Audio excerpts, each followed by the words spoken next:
Well, hello there, friends.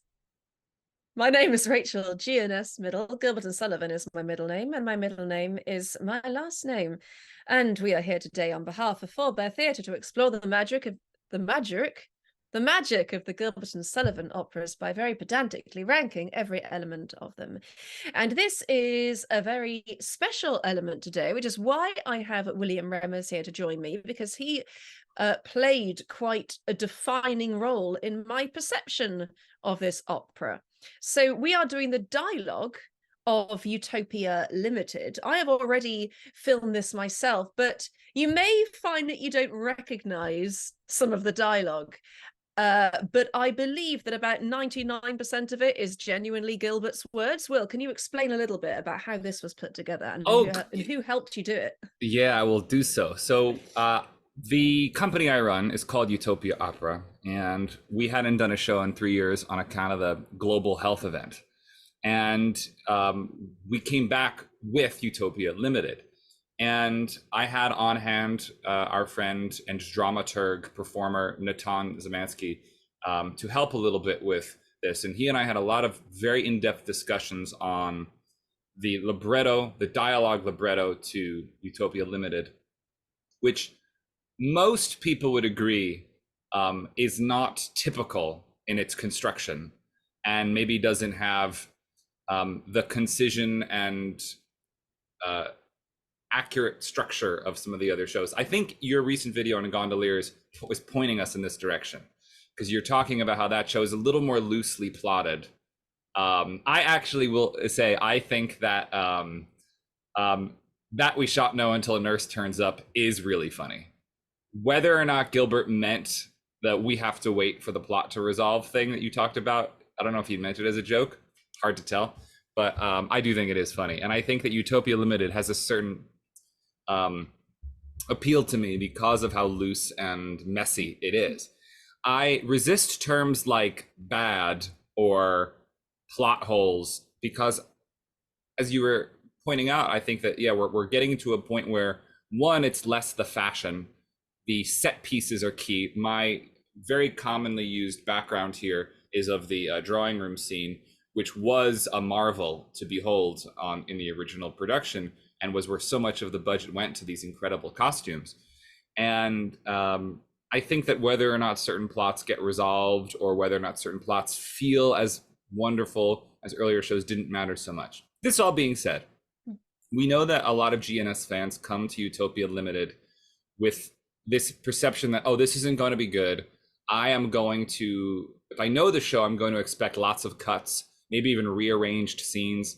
I watched a show on YouTube last night from Minnesota, and they had put the entire drawing room eagle high at the beginning of Act 2, which was then followed by a tenor all singers above. And so people often go kind of wild. The production I was in with the Blue Hill Troupe began with the opening number, then the Quaff the Nectar sequence in its entirety, then Subjected to Your Heavenly Gaze, and then the Wise Men showed up. So I've seen people go, well, the show's broken. And Natan and I were going, let's assume the show isn't broken, but that we can make a few adjustments that, if anything, we actually add material in order to make this happen. We didn't cut very much.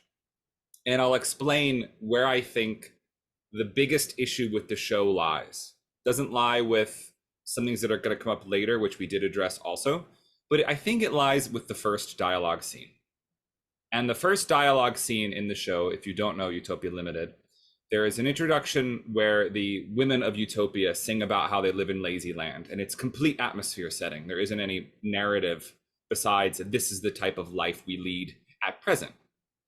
Then there's a scene where the ladies talk about how they're about to be remodeled on English principles when Princess Zara returns from England, at which point the entire culture is going to change. And one of the ladies is like, maybe that doesn't sound like such a good idea. I kind of like things the way they are. The other lady's like, oh no, but English people are going to bring fashions, and that's going to be wonderful.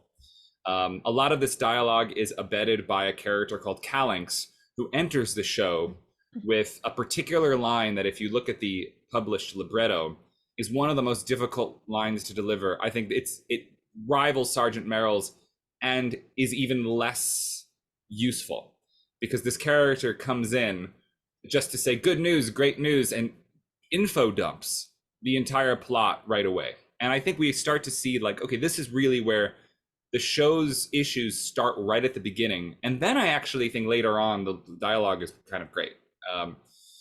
Following this, Tarara shows up, who is the public exploder, who speaks in Utopian. And everybody's offended by this because everybody has learned to speak English, which in itself is sort of a funny joke.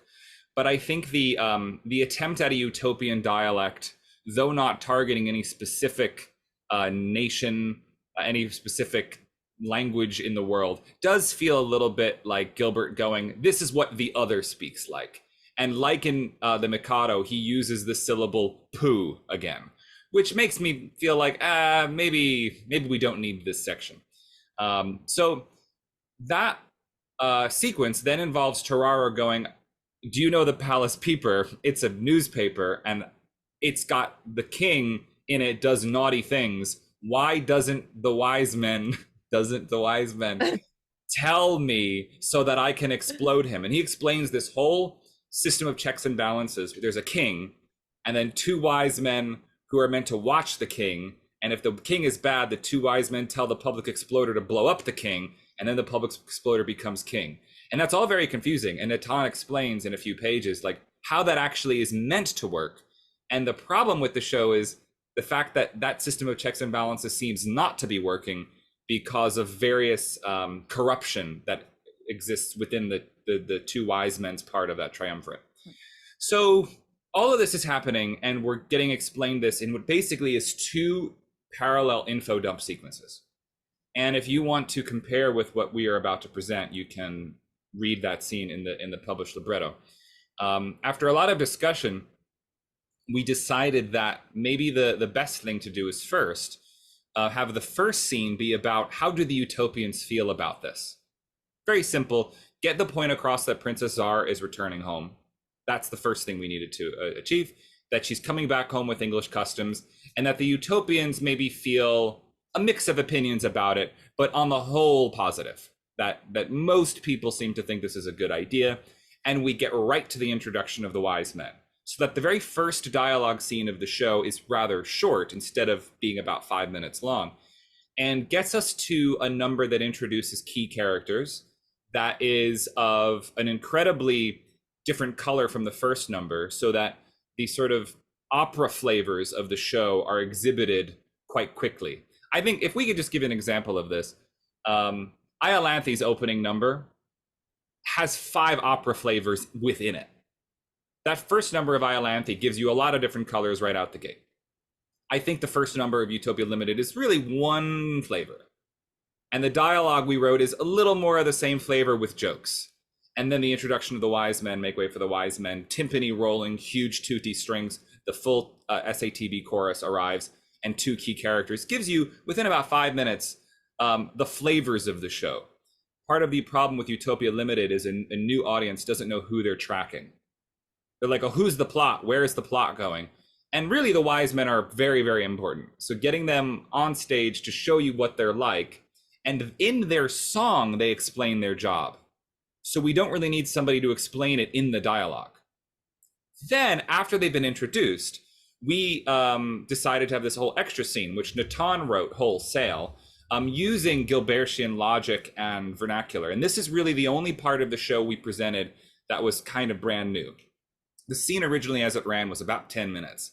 And it was like let's include every single aspect of this constitution's ramifications possible. I will admit this scene is still a work in progress.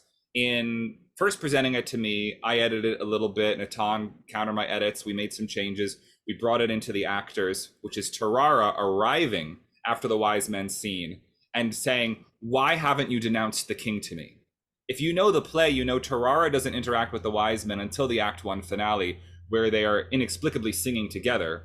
And then they have a scene, or potentially 2 scenes if you open up the scene near the end of the show, where they interact. So we wanted to establish their relationship at the beginning, which is a new idea that Gilbert didn't use. Tarara confronts the wise men, and in that dialogue, we tried to explain as much about the situation as possible so that you understood who these 3 people were and got a lay of the land. Again, we cut a lot of the scene. It is still long as it is. we might still cut it when we present the show again, or find more concise ways to present it. Moreover, the actors we had for the scene were very funny. So the scene actually gave Tarara a chance to be humorous and interesting and establish himself in a much better way than coming on saying his fake utopian. So watching him have an emotional investment in the dialogue he was having instead of just telling his emotions to someone else was an improvement, we think. Following this scene, Tarara leaves and Scafio and Fantis are left alone to have more or less the same dialogue they normally would about the return of Princess Zara, at which point the libretto is pretty much that way going forward. There are a couple little other adjustments we did. I don't know if you were reading from the entire lib that I sent out, or if you picked and chose from the one I sent and then the published one. Well, I actually used the last version of the score that was sent to me via email. So I think there was a live version which you had been editing, which I hadn't noticed or like clocked. So I was aware of the changes that involved me, so I made those changes, but I wasn't acutely aware of anything I did that was not what we did in April, but I imagine you'll see some changes. So I think the important thing here is to be aware of the fact that we are not presenting this saying, this is the way to do the show, this is perfect. We know there's still work to be done on it, but I think that what Natan and William have done is incredible. I think one suggestion I maybe had for the really super long scene, because we're going to talk about it in two chunks anyway, because it does neatly fall into two chunks. I thought that perhaps the scene with Scafio Fantis talking about Zara could happen after they enter, and then they sing "Let All Your Doubts Take Wing," and then maybe Tarara comes in, or something like that. So I've not decided what the best way of making it work is, because I do think the scene is too long, and it would be great if it could be split into two somehow.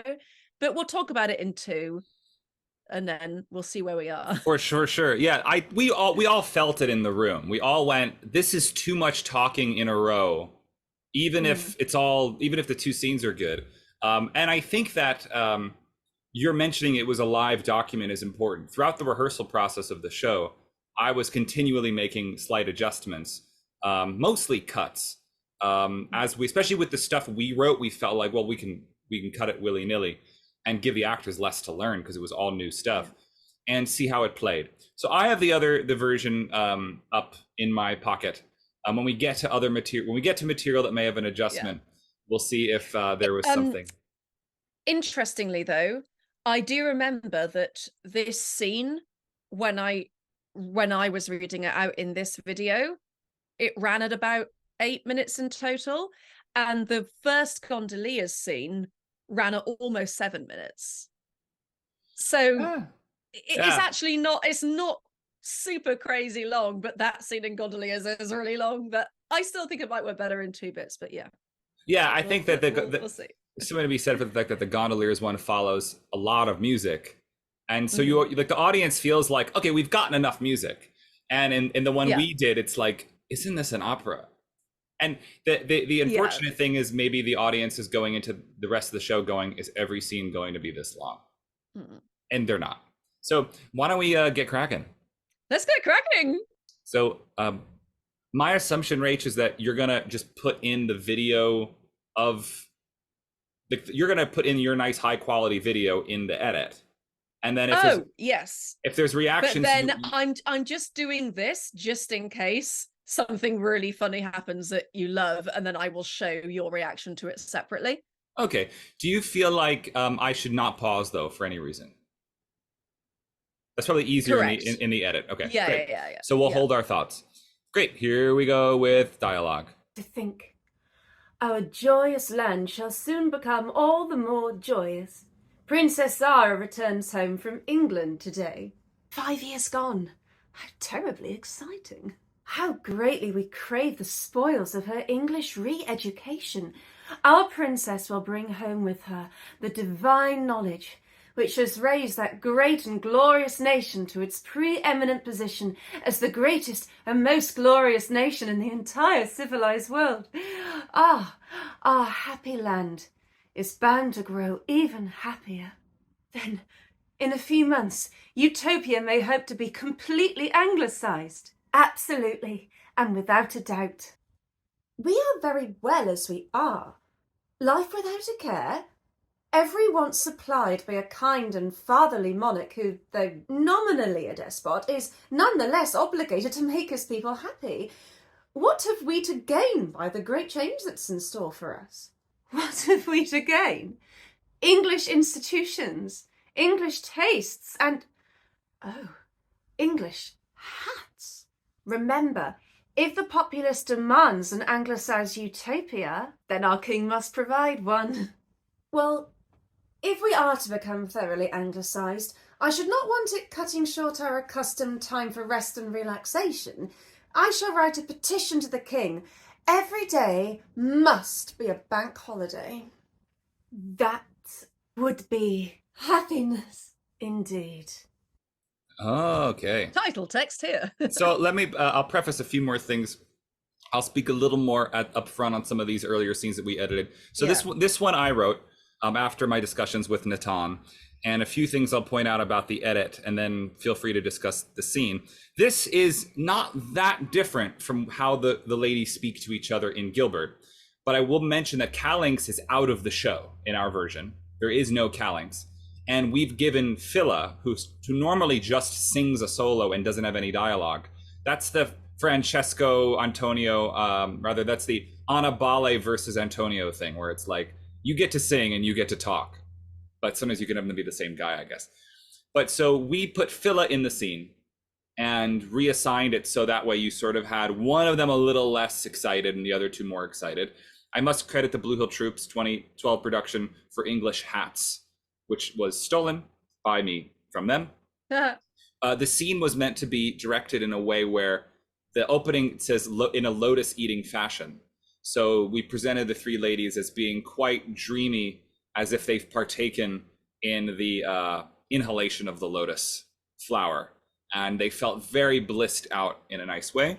And the reference to Candide is completely arbitrary, but at least it, it gets you. Tell me about that. I don't know what that is. Life is happiness indeed is sort of a motto that appears there for a place that's just perfect. Like, everything here is, we've got everything we want. Though it's a little funny because I think people would think of the musical more than the Voltaire. So we may be being anachronistic, but that's okay because we said it in the present. And one last adjustment that I made that I think is important is Mellini says, our kind and fatherly monarch, who despot though he be, is Gilbert's original, if I recall. And I changed it to, who though nominally a despot. Because there's this whole thing in the show about how, we talked about it before when we did the baritone arias, about how King Paramount is meant to be this big tough guy, but isn't. And he apparently supplies everything everybody wants. So we sort of needed to explain who this guy was, and the fact that, like, he's called the supreme paramount nominal despot, but he's actually nice and people like him, except if they happen to read this newspaper, which we'll get into. But how do you feel about this scene, Rach? So the major and perhaps only problem with this scene, if you take away Calanx and Tarara, means that you really run the risk of it being under-energized. I see exactly what you mean about them being blissed out, and I love that. But I imagine that'll be the challenge with doing this scene, getting that kind of blissed out energy in a way that isn't kind of dragging or being under energized. So that was kind of what I was trying to do there. And I think I somewhat succeeded. What I think that you and Natan have done really well here is getting across exposition in a way that is engaging, and also in a way that you can clearly see the characters are feeling something about. Like they are emotionally invested in the outcome of this. And importantly, you do have a naysayer as well. You have someone, it's like, wait, why are we happy about this? And so I do really like this scene, but I can see that people may worry who saw this version after seeing the actual version, they might say, oh, well, we don't get that burst of energy that you get from Tarara coming on, but hopefully it's made up for later, like with, I mean, what does it have to be made up for? It shouldn't. Well, it's made up for the fact that they say life is happiness indeed in this version. Yeah. And you suddenly get and the scene adjusts completely. I think that the blissed out ladies we had did a really good job, and the scene got laughs.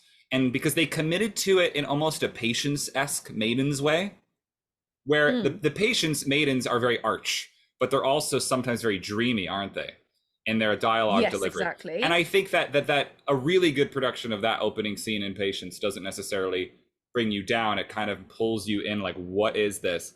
And the bank holiday joke, which I put in there because I wanted it to be clear that, like, well, we still will tell the king what to do, and let's have it be something that is very British. And Gilbert has already used Monday was a bank holiday as a joke, so bank holiday humor as a precedent. So we felt okay putting that joke in. So and also I think it's important to say at this point that the way I see Utopia Limited, because even though, like, I know quite a bit about colonization now, and I understand, I do understand what that is, what I have like emotional experience in is people trying to crush kind of subversiveness and creativity. And so if I mean, perhaps I'll have changed my mind totally about this by the time I do Utopia Limited, but the way I see Utopia Limited is subversiveness, creativeness, and kindness being kind of monetized and therefore crushed and destroyed by, and also people being manipulated and them understanding that, trying to get out of that situation, but they end up in an even worse situation. So I'm trying to set these people up as like, yeah, they're cool, they're kind, they get on with each other.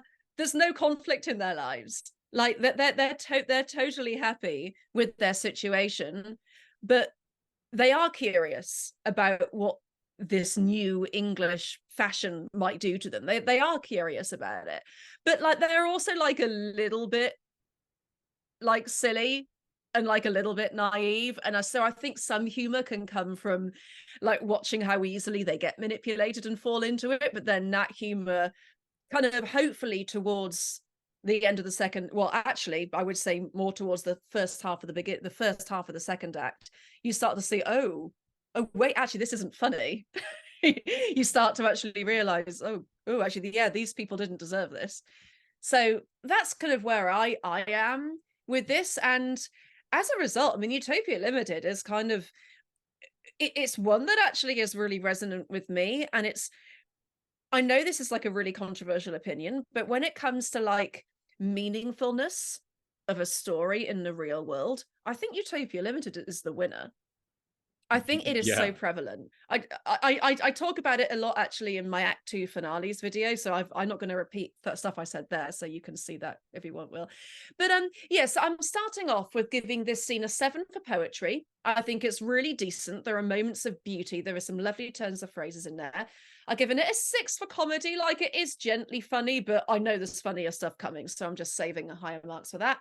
Importance to narrative / sense. I've included sense just because this is something that you and Natan have kind of created like alongside Gilbert in a way. I want to kind of give you guys points for like, wow, you guys have really turned this opera around in terms of like, this kind of made no sense before, but now, oh, actually, when you feed us it in bite-sized chunks like this, it actually does start to have a ton more meaning. So importance to narrative / sense, I've given it a 9 out of 10. I think this is a really great opening scene. Emotional dramatic impact, I've only given it a 6. I just included this category kind of thinking of what's coming in the future.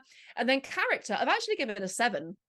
I think this scene really gets across like what the character of the chorus is, like, very well. It's a lovely chance to see just chorus characters talking, and like, you don't particularly care about each of them individually, but you don't need to. Like, it's just, it's a little slice, it's a slice of life. And I like it, and it gets a 35 out of 50. Good job, Scene. Well done, Scene. So now we're moving on to Scaphio, Phantus, and Tarara. Now, Phantus, what's for today's issue of the Palace Peeper? Hush. I fear we are observed. Tarara, why are you still here? We have no need of your services today. My services? My dread duties? Yes, they were spelled out in last quarter's constitution. Utopia is ruled by an autocratic monarch whose lightest word is law. His position, magnificent as it is nevertheless subject to one important drawback. Every one of his actions is closely scrutinised by two judges, and on the occasion of his first abuse of power, it is their duty to denounce him to the public exploder, who, thereupon, has to blow him up with dynamite. And, as a salve to his feelings for having to discharge this painful duty, the public exploder succeeds to the throne and reigns in the stead of his exploded predecessor, being himself liable, like his predecessor, to immediate explosion in the event of his failing to satisfy the two judges. Understand the interest this gives me into the manner in which you perform your duties. I'm afraid I don't quite follow. We order, you execute. That's just it. I execute. You don't mean to imply that you would defy our orders? I don't know. I have not yet determined if your judgments are sound, which is why I have come to ask you about this. The Palace Peeper. The Palace Peeper. That is, the Palace Peeper. Then you were not familiar with it. The paper and I do not presume to address one another on familiar terms. I'm not surprised, because His Majesty's agents always buy up the whole edition. But I have an aunt in the publishing department, and she has supplied me with a copy. Well, it actually teems with circumstantially convincing details of the king's abominable immoralities. If this high-class journal is to be believed, His Majesty is one of the most Helio-Gablian profligates that ever disgraced an autocratic throne. And you wonder why we have not denounced him to you? I do. But as it seems you have not read the paper, you must not be aware of the immoralities described therein. Here, take a look at this, and I expect I shall receive your prompt denunciation. My dear boy, this society paper contains only descriptions of immoralities, not immoralities themselves. Our duty is to observe the king, not consume reports about what others have observed. Under the circumstances, we couldn't possibly act on anything described here. But why do you suppose this paper came to report such things? Because it sells, Tarara. Scandal sells. But His Majesty's agents always buy up the whole edition. That is precisely why it sells. To the poor put-upon clerk who maintains the subscription lists, what does it matter whether the papers go to 10,000 different addresses or 10,000 issues to one address?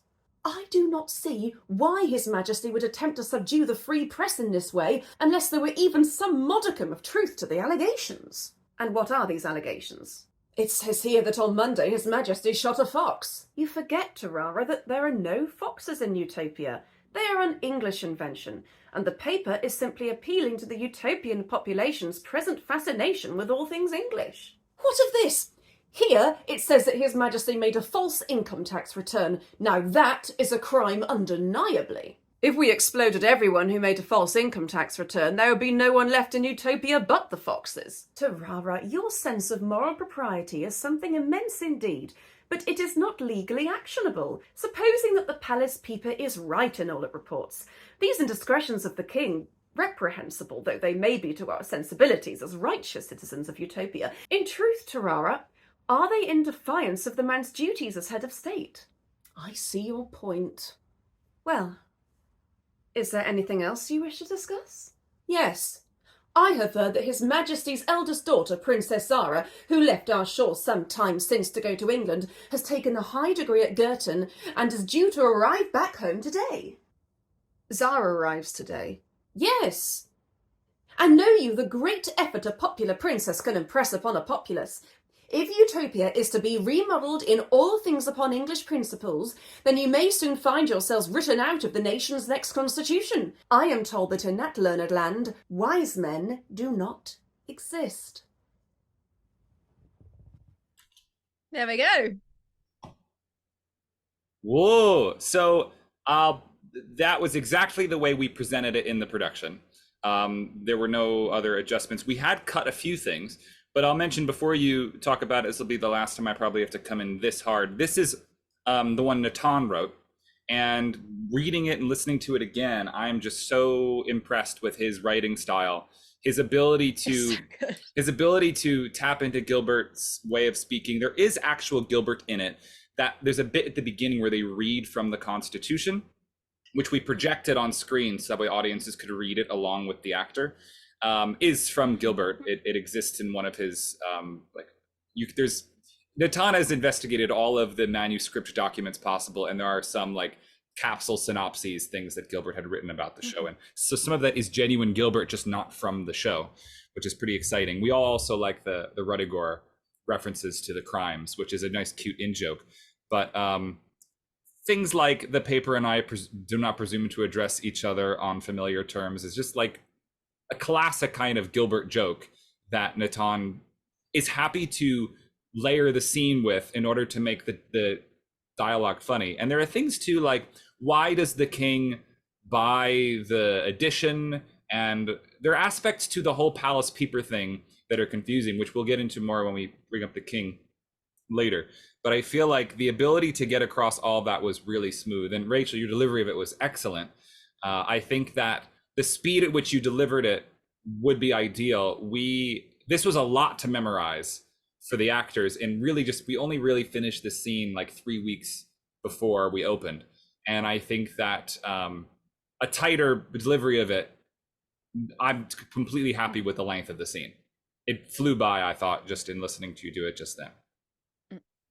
Yeah, the only part of the edit which I think made it look worse than it is where I'm actually about to read that bit out, and I think I thought a different character said it, so I moved and then moved back, and then it was like a weird edit jump, so it doesn't look like it's the same character speaking. But so yeah, I did deliver that poorly, and I didn't realize until after, sadly. But what I was trying to do in this, and like something again, and like I know I don't really talk about the way I'm performing in this video, but I think I just want to present a version of Scathio and Fantis that are like inherently evil. Like, they're all great people in Utopia. Yeah, of course they're subject to corruption, and Scathio and Fantis have got a bit drunk on power, and they are very conceited, but they are the wisest people. And I also tried to give them a kind of vaguely feminine energy, because I wanted to show that that kind of energy doesn't need to be masculine. That like, it's just that they're very matter-of-fact people. And they're actually often like the straight people, like, yeah, it sells, Tarara, scandal sells. He's like, so Tarara is like the kind of high energy fun one in the scene, and they're just like totally chilled because they're the same as the people of Utopia, you know. Yeah. Anyway, but that's not really about the writing of the scene. I think this scene, I'm not getting that doorbell. Someone else can get that. I think that this scene is so superbly well written. Like, I think because I knew that a lot had come from like bits of Gilbert, that I assumed that Natan had really only written like a couple of % of it. But he'd written this entire scene. I had no idea. I literally thought this was Gilbert. But then I thought to myself, no, of course it can't be Gilbert, because Tarara never meets Scathio and Fantis in dialogue until the second act. So it can't. And that isn't that amazing? And I'm going to go ahead and give it a 9. I'm not going to give it a 10, just because it is so much exposition, which I'm also going to give. I'm going to give that an 8, just because there's so much of it, and it is very wordy, that I do worry that some of it gets lost. But I think that could be attended to with very stringent rehearsals. I was just reading, as you can see, because I put it in shot a few times. I'm literally just reading from my computer. But if that was rehearsed, I think that could be read without, like, with some real like emotional investment from the actors, with like a real sense of who they are, what their jobs are, how they relate to the people of Utopia. Because remember also, we've just seen these wise guys, we've just seen them enter, the wise guys. And the way and actually you did this so well in the Blue Hill Troop version, where they all loved you guys, and it was so nice that you were like celebrities. And that's how Scafio and Fantas are seen, because like, if you actually really stop to think about this system, it's actually a pretty good one, and it is actually not dissimilar to one that the ancient Greeks had, like genuinely, because they had this system where this, like the Senate or whatever it was called, it wasn't the Senate, but they had this group of people, and anyone could put forward a law. Like anyone could just stand up and say, I think we should do this, and they'd then vote on it. And if less than 2/3 of the people voted to put it through, the person that put the idea forward would get killed. But like in the entire 200 years of them having this system, nobody ever got killed. Because what it means is that people in power don't do stupid things. They can't do stupid things. And so I think that is actually like kind of a good system. Like, it's got some kind of, that there'll be loads of anxiety attached to it with a lot of people, but it's actually no less it's no more crazy than the kind of like first past the post like election system that we have. It's no more stupid than that. Like, power's stupid. Anyway, I also think comedy. I do think the comedy in this scene, I'm going to give it a 7. I think most of it is potential comedy, and that comes from just the balance in stakes between Scafio and Fantas and Tarara. I like how much Tarara cares about the station, how much he's getting flustered by it, and how calm those two are remaining. And that joke about the foxes is so funny. There are no foxes in Utopia. Foxes are an English invention. I absolutely love that. That is a stroke of utter genius. Emotional dramatic impact. Again, I'm going to give that a 7. I don't think it quite tips over into like true pathos, but we are certainly starting to see that, yeah, Scafio and Fantas, they hold a lot of power here, and they are clearly abusing that power, even if they're just making somebody a bit like emotionally uncomfortable. So there is clearly a way in which they're abusing that power. But I'm going to give it an 8 for character. I don't think we truly get to see who Scafio and Fantas are until this following little bit here, which is why it's possible that this scene may go before the one that we've just seen. That may be the way to do it, but that gives this scene. I just clicked on the wrong thing. That gives this scene a total score of 39 out of 50. That's not a bad mark. Pretty good. That's a great mark. I agree. I think in first place. I think Natan's joke about the no foxes in Utopia worked well. In the actors we had for this in New York as well were so wonderful, and Tarara especially brought such energy to this scene that he was livid and excited and giving all this, and they were just sitting on a park bench, just handling their ledgers, just like, what are you talking about, buddy? True, you're right. It doesn't explain what they're getting out of this yet, but they're doing something a little wrong. And I'm going to talk more about that when we watch the next scene. Yeah. But yes, I think that a lot is covered. And importantly, we have now seen these 3 guys act together. That these 3 characters have met and their relationship has been visualized by the audience is very different from the audience just having to imagine 2 characters we see separately have a relationship that we never see. Worse, just getting rid of Tarara altogether. Oof. Yeah, that happened in the Blue Hill one, and it happened not long ago at Ingsoc, I think. So it's not an uncommon way to. Again, I think that like the Blue Hill one where I played Scafio was about 1 hour and 45 minutes, and I think that the cuts, the rearrangements, some of the dialogue they wrote was funny, but I think ultimately the solution to the shows Utopia and Grand Duke is not cut them to death. The solution is understand what story you want to tell and start there. And so I wish I could publish every single email back and forth that Tan and I had. It'd be too messy, and we went through too many alternate versions of these ideas. I give him complete credit for this scene, though it did come from a lot of discussion about what does this scene need to achieve? And he and I went back and forth. And as I mentioned, his original version of the scene you just read was twice the length. And he was very fair with me in terms of the fact that I'm like, well, we need to cut a lot of this for time. But I appreciated that he and I both knew the backup of everything. Like, we had all of the lore in our head of how this all worked.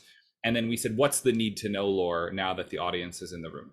So thank you, Natan. I think also but you and Natan are starting from a place of love. Mm-hmm. We both love this and show. Listen, the two of us were looking up the material, as we'll talk about in a minute, that was cut before opening night. We looked at every single possible variant we could find and never assumed that material wasn't worth including. There's even a moment later where we add one line to fix a famous plot hole instead of cutting the entire plot altogether, which I've seen done. So I think that sometimes adding is really additive and not something that diminishes the show. Shall we look at the next scene? Let's do it. Oh dear. Oh dear. Mantis, you are not in your customary exuberant spirits. What is wrong? Nothing. Nothing. A little passing anxiety, that's all. Why? What have we to be anxious about? Are not all our little secret commercial ventures doing tremendously? Your keen commercial instincts have been invaluable to us, but my anxiety has nothing to do with our unacknowledged business ventures. Scapio, I think you once told me that you had never loved. Never. I have often marvelled at the fairy influence which weaves its rosy web about the faculties of the greatest and wisest of our race. But thank heaven I have never been subjected to its singular fascination. For, oh, Fantis, there is that within me that tells me that when my time does come, the convulsion will be tremendous. When I love, it will be with the fervour of 66 years. But I have an ideal. A semi-transparent being filled with an inorganic pink jelly. And I have never yet seen a person who approaches within measurable distance of it. All are opaque, opaque, opaque. Keep that ideal firmly before you, and love not until you find them. Though but 55, I am an old campaigner in the battlefields of love. And believe me, it is better to be as you are, heart-free and happy, than I am, eternally racked with doubting agonies. Scapio, the Princess Zara returns from England today. My poor boy, I see it all. Oh, Scapio, she is so beautiful. Ah, you smile, for you have never seen her. She sailed for England 3 months before you took office. Now tell me, is your affection requited? I do not know. I'm not sure. Sometimes I think it is, and then come these torturing doubts. I feel sure she does not regard me with complete indifference, for she could never look at me without having to go to bed with a sick headache. That is surely something. Come, take heart, boy. You are young and beautiful. What more could maiden want? Ah, Scapio, remember she returns from a land where every youth is as a young Greek god, and where such poor beauty as I can boast is seen at every turn. Be of good cheer. Marry her, boy, if your fancy wills, and be sure that love will come. Then you will assist me in this. Why, surely, silly one, what have you to fear? We have but to say the word, and her father must consent. Is he not our very slave? Come, take heart. I cannot bear to see you so sad. Now I may hope indeed. Scapio, you have placed me on the very pinnacle of human joy. Rachel, you did so well in this scene. You did such a good job. I think that I want to point out one more thing about the edit, which is I think you should, if you have the chance when you produce this show, I mean, one does, but you will undoubtedly, and you think about editing the libretto in any way to suit your production, try to cast it early enough that you can then edit it with the people in mind. And I think that that's what we were able to do, although it meant that the actors were under more pressure than I would have liked to have given them. We included material that might often be cut because we knew the material would be delivered well. The monologue about jelly was so well delivered by our actor that I would never think of cutting that section, though you very easily could have gone from Fantis, what is wrong? Princess Zara returns today, and just cut you'd save a minute of the show. But if the actors are really good, I think it's worth keeping. The only adjustment we made, we did go back and look. There's a section of pre-premiere Gilbert, or potentially cut in the early part of the production, where they enumerate the various commercial ventures. A version of that scene did end up in the Blue Hill production, where they had adapted it to be like, I had a Speedo and Sarong boutique and all of these like little ventures. And in that scene, they mention that they compel the king to write the articles. We waffled and wavered and went back and forth on whether or not the reveal of that detail should happen now or happen when the king shows up. And I felt like it made the king's entrance more powerful if we don't know yet the extent to which he's a slave. But I will point out, Gilbert did have this version, which I think is justifiable and including, if you'd like to, where they say, Scaffia would have said, are not all our little secret ventures doing tremendously? Since such and such things happen, since we had the king do this, we have the opera about him. There are all these little things they do, which all get mentioned later, that are set up in this scene if you do the fullest version that exists. And I do regret not being able to include all of that. But I will say, I'm not unconvinced. I'm going to mess up if I say not unconvinced. I'm convinced that you can still pull it off where these two scenes are consecutive. There could potentially be more editing. And as you say, the rehearsals do need to be incredibly precise and stringent. But there is something fun watching you deliver this, and the softness and like different energy, like the fact that Tarara leaves the room and then it suddenly becomes a totally different two guys, is, I think, very powerful to have be back to back in that particular order. That like the king, they're revealed as being softer and more put upon and more troubled later than beforehand. You sort of learn about them in that order. So I think your delivery justifies the scenes in that in the configuration we presented them, though I will still admit it is very long. Yeah, but what's interesting is that now I understand that Natam basically wrote the previous one and Gilbert wrote this one. I kind of think Natam's is better. Yeah. Like the writing is better. And isn't that like, yeah, wow. I have a theory that during the writing of Utopia Limited, Gilbert just absolutely hated himself. And he seemed to just completely lose faith in himself as a writer, as a comedian. And I know what that feels like. I know what it feels like to revert to self-deprecation when you feel threatened. And I imagine it after all that Gilbert and Sullivan had gone through. I think that Gilbert really was like doubting his abilities as a comedian. And yeah, he just seemed to completely lose faith in his own style. So where you do see like shadows of something that should be really good, I think what we end up getting in a way is kind of very like self-aware jokes, but they're not aware in like a charming way, like in Gondoliers. They actually seem a bit darker.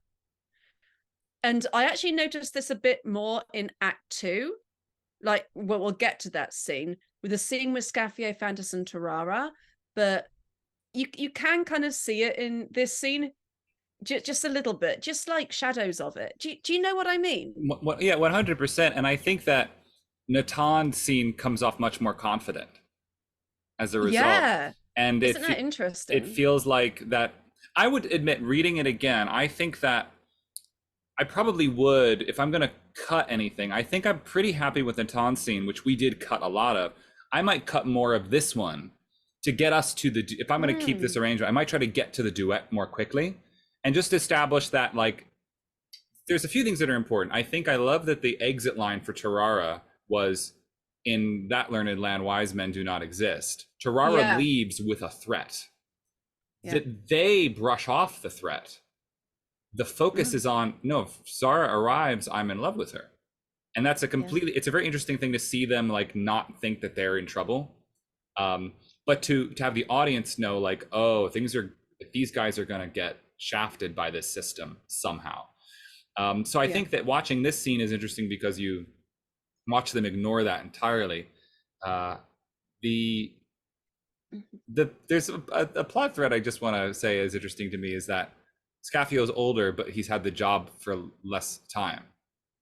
Yeah, And that is also something that, because he's the one that kind of seems more in charge. He has way more lines than Fantas does. He seems like the main guy. He was W.H. Denny, and the other fella is one of those fellas that I never remember the name of, which is because he didn't create as many things. He didn't create any other GNS roles. I think you told me that he was like in one of the B casts. I think a lot of he folks was playing like the principal patter roles. Yeah. But just think of this. I, caught in Scafio's ruthless toil, contributed the lot. Later, the king sings. Just saying Scafio's the one who did it. So the play seems to point towards Scafio as the one in charge. So I think I think you're right that this scene,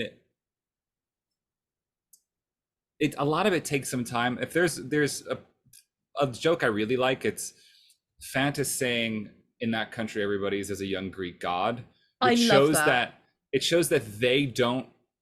that their perception of the UK or of England is different than what is truth. And that, because we know, I mean, that's the joke, is that we know that's not true, but they don't. And the fact is that everybody's been lied to about what the English presence is going to be like and is going to bring. So what do you think? There's definitely a foreshadowing of them being manipulated themselves as well, because you can see that they are just as susceptible to this like fake news about England as the rest of the utopians are, and that gives them like an added layer of vulnerability, which I think a lot of people don't do. And this is why I make characters vulnerable. It makes them way more interesting. Like, if you just try and do these characters as like confident evil guys, what are you getting out of it? What are you saying? Perhaps another key word is confident evil guys. I think that every character in your version is being delivered with the same exact outfit, but you made these characters feel especially relaxed and feminine. You were saying, giving them that feminine energy and giving them I often find that productions of Utopia Limited, not for nothing, I often find that these two characters are the weak spot. And sometimes it's because it's like two self-important patter guy type guys who want to be funny. But then interestingly, they have this really soft relationship. Mm-hmm. If you actually read the text, my reading of the lines makes way more sense than people just being like, oh, Scafio. Like, it doesn't make any sense to do it like that, because he says, oh, of course, silly one. So do you know, these guys are really fond of each other. It's very sweet. It's not like, but it's not romantic. It's just they're really close, you know? We talk a lot about the fact that some people, sometimes this happens in musical theater, opera people that are like on the opposite sides of the spectrum, where GNS might actually be the middle, and they'll be like, oh, I don't like GNS. And we always say that's because they probably seen productions that weren't so great. They may have seen like, oh, they may, especially opera people, I find they're like, oh, well, they're used to it being performed at a low level. And I'll say, oh, if only they get to see a great production. And the thing about Utopia Limited, I think more than any of the other shows, including Grand Duke, I think this is the case, everybody in the cast needs to be an incredible actor. They need to be an incredible nuanced actor. And amateur companies and pro companies both have had problems with this show in terms of that not being the case.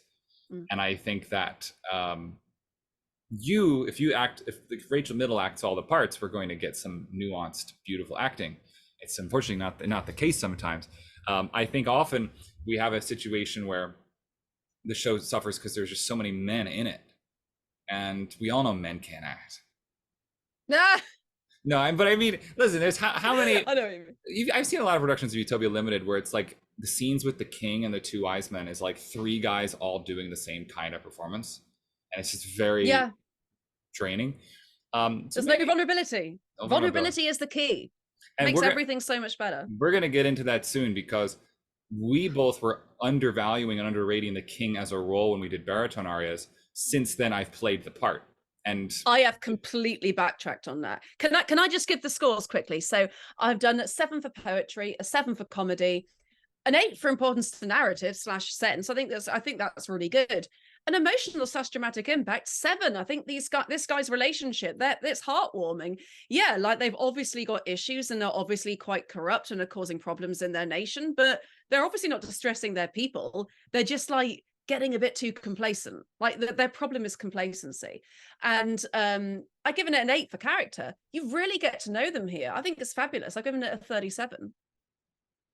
But now, yeah, the king. So tell me about your like journey with the king. Well, maybe we'll get into it as we're going to do some of the scenes. But of course, I felt very, very lucky to have invited you and you accepted to play Zara, and that we got to explore these characters together and know what they're like, because the characters in this show are incredibly interesting. If you had a problem with the Gondolier's characters being a little shallow, and maybe some like none of these characters are so complicated in a way that, you know, there are some like important Shakespeare characters that have confusing motivations because different scenes portray them in different ways. And you're like, who's this character supposed to be?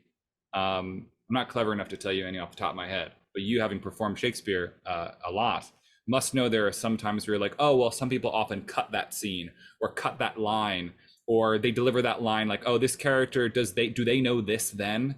And there are some times where there's variations in certain versions of shows where, oh yeah, 100%, people decide like how many ways can you play the important Shakespeare characters is often, you often have that adaptability, because sometimes the scripts have inconsistencies. And yeah, but I mean, I must admit that even though I have probably made most of the money I have made as a performer from doing Shakespeare, I actually know frighteningly little about Shakespeare. I pretty much only know the ones I've done. It's very much just work for me, so I don't really know too much about the individual shows. But like, I can't really think of any examples off the top of my head from shows I've done, but I'm sure there probably are. There I know what you mean. I know that is a thing. And I know that the ones you do are often very abridged, like a long show like Hamlet, which could be 4.5 hours long. But yeah, there are some, and but Shakespeare, he's a good guy, and he wrote plays, and they're pretty good. And yeah, like a lot of them, especially some of the ones that like maybe you see less often, can be messy, can be dramaturgically a little messy. I got very into King Lear recently, which I'm like, oh yeah, that's one of his masterpieces. I love it. And there are ways in which you can see it being like very adaptable or very messy because of the way certain characters or certain relationships are activated.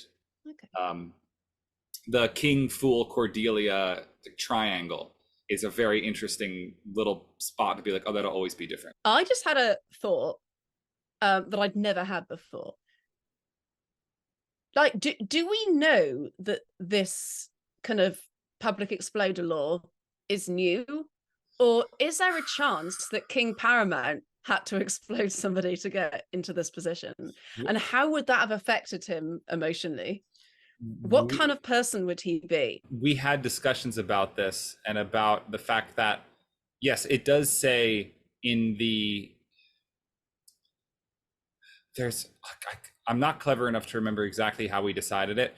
We did decide that this was a new constitution. That is in the scene where he's like, as per the new constitution, because if you were Gilbert's original, a part we cut, can I read a part we cut, which is interesting to this? Okay, so this is Gilbert, authentic Gilbert, which we did originally include but then cut for time. After many unhappy experiments in the direction of an ideally perfect commonwealth involving absolute freedom of opinion on all points, all of which experiments having resulted in disastrous failure, the Constitution of Utopia has finally settled as a despotism on the following basis, and then it explains the triumvirate. And so in terms of Gilbert's way of proceeding about this, it's canonical that it's a new law, and that King Paramount is King Paramount the first, and has been like the one thing that was important that we had a discussion about, like, oh, is King kind of new? Well, he can't be new because Princess Zara would have needed to be a princess 10 years ago. So so you could rewrite it, and you could say that like this is the way it's been, that Tarara's been in this position for potentially 15, 20 years. It's hard to tell. I mean, clearly the wise men have an election of some kind in which you can actually be the junior member who has this more seniority in terms of power. Like you could be voted in as the senior senator for whatever reason. I think that the intent of the playwright is that he is of royal blood, and that's how he's the king. Mm. But I can definitely see that there is value in exploring your brain blast there, because I think that yeah, I mean, you see the fact that it's affecting Tarara ahead of time. How would it affect somebody after the fact? And I just want to invite everyone to think before they watch this scene, like how he would behave around two people who are ostensibly very kind and nice, but who, you know, have the power to just like kill you dead at any moment. It's frightening. This part is often played as like a typical kind of king character, like a kind of Hildebrand, like a Sergeant Merrill. And just, I don't know, see what I've done with it. Your Majesty wished to speak with us, I believe. You needn't keep your crown on our account, you know. I beg your pardon. I always forget that. Odd. The notion of a king not being allowed to wear one of his own crowns in the presence of two of his own subjects. Yes, bizarre, is it not? Most quaint. But then it's a quaint world, teems with quiet fun. I often think what a lucky thing it is that you are blessed with such a keen sense of humour. Do you know, I find it invaluable. Do what I will, I cannot help looking at the humorous side of things. For, properly considered, everything has its humorous side. Even the palace paper. See here. Another royal scandal by Junius Junior. Ribald royalty by Senex Senior. Where is the public exploder by Mephistopheles Minor? When I reflect that all these outrageous attacks on my morality are written by me at your command, why, it's one of the funniest things that have come within the scope of my experience. Besides, apart from that, they have a quiet humour of their own, which is simply irresistible. Not bad, I think. Biting, trenchant sarcasm. The rapier, not the bludgeon. That's my line. But then it's so easy. I'm such a good subject. A bad king, but a good subject. Ah, a capital heading for next week's leading article. But the crowning joke is the comic op you've written for us. King Tuppence, or a good deal less than half a sovereign, in which the celebrated English tenor Mr. Wilkinson burlesques your personal appearance and gives grotesque imitations of your royal peculiarities. It's immense. Yes, that's what I wanted to speak to you about. Now, I've not the least doubt but that even that has its humorous side too, but I must confess I do not quite see it. It's so horribly personal. Personal? Yes, of course it's personal. But consider the antithetical humour of the situation. Yes. I don't think I've quite grasped that. No? You surprise me. Why consider, during the day, thousands tremble at your frown. During the night, from 8 to 11, thousands roar at it. It's not every monarch who enjoys the privilege of undoing by night or the despotic absurdities he's committed during the day. Of course. Now I see it. Thank you very much. I was certain it had its humorous side, and it was very dull of me not to have seen it before, but as I said just now, it's a quaint world. Teems with quiet fun. Yes, properly considered, what a farce life is, to be sure.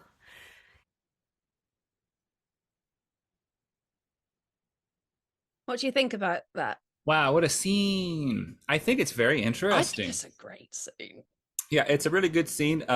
In terms of amendments, I'll address as they come up. In the original lib, the king gives 4 titles of 4 different articles with 4 different authors. And so I cut one and kept the name and the, like, I rearranged slightly which title went with which author. So we had 3, just because that moment in that scene often goes on for a very long time, as he's like, here's a title of a thing by this guy, and it goes on. We know we only need 3 of those. I also cut the thing about, what about my ongoings with the second housemaid, delicately sub-acid are they not, which is a great line. And it does affect the scene which comes, because he does mention, well, what if Lady Sophie learns about the second housemaid thing? And I cut both the setup and payoff of that just for time. Otherwise, this is nearly the complete scene. I think that your delivery of it is good. One thing that I saw as an approach to it is the way in which his completely skewed sense of reality and self-worth was being bumped up in this particular Stockholm syndrome by the fact that he gets to write very funny articles. Like, that truly, Natan and I had to ask, like, what is the deal with the king's relationship to writing these? And that it has to be like he genuinely likes it in a demented way because of the situation. And he's like, and it's really great because I get to write these really funny articles, and they're really funny, and I get to tell funny jokes. And his complaint is about the opera they've written. He's like, that's what I want to, like, that's where I'm drawing the line. But I think that in his right mind, he would not enjoy writing these articles, which is, of course, the payoff we get later is he says, I'm not going to write these articles anymore. You can't touch me. So I like the way in which sometimes I think that this scene he's played too normal. I definitely think maybe I even played it more like, yeah, it's pretty good. Like, and when they flatter his ego, he's like, yeah, I am a good writer. And that's a way in which they can keep him on the hook. That, like, they convince him that they're being nice to him. I think it's unfortunate sometimes when the scene is cut and we lose King Tuppence for a good deal less than half a sovereign, because I think that's a funny line, but it's almost too clever for its own good at times. And there are a lot of things in this show where people will cut things that Gilbert isn't as careless as you expect, like the second housemaid, or they mentioned the tenor, Mr. Wilkinson, who's later revealed to not be English. He's only Utopian, but he calls himself English. And I've definitely seen productions where people will cut the setup and not the payoff, or vice versa, and they'll not see the connections. And perhaps I made a similar mistake, but I did my very best to find those. And having been one of the principal actors in the show, it was easy for me to go, oh, well, I wouldn't know about that, or I wouldn't have said that yet. So I like the scene as we've done it. There's a little bit of trimming in one of the lines, and there's definitely a number of lines where this is a little bit like, a little cruel perhaps, a little too hard, don't you think, in Gondoliers, which you also discussed in your video, where it's like the line goes on forever because it's kind of the same thing several times. And I sometimes think that those are good if the actor doesn't take forever with them. If the actor doesn't, like, that's where my issue with, see here, another royal scandal by Junius Jr. How, and just like, oh no, I'm in for this for 20 more seconds. What inspired my version of the king was something you said to me a while ago about how in First You're Born, it's possible the king is like legitimately having the beginnings of a nervous breakdown, because he's starting to like view his life from the outside, and he realizes that even though he's the king, he's like completely trapped. And what's interesting is that this is actually quite a good system, and he's actually doing a really good job. And I think that Scapio and Fantis, like, I mean, I don't know this. I mean, I'm totally open to other interpretations, but like, I think Scapio and Fantis are genuinely just having a bit of fun with him, because I think that they can see that he quite likes to write this stuff. And I don't think they see how much it's affecting him, because he's being so polite about it, because he's nervous they're going to like explode him if he says otherwise. But like, it is such an interesting dynamic between these 3 people, because what you get, and what I find really funny, is this kind of confusion between stakes and like emotion, where you get these 3 people on stage all being super nice to each other and having a great time, but one of these people is actually secretly completely on the edge of losing it. Yes, to me that's funny. Well, I'll also tell you that because you were staying with me in the last week of rehearsal and you were running my lines with me so much, a lot of we talked a lot about the character, and I would Yeah. credit you for a lot of where I ended up taking it.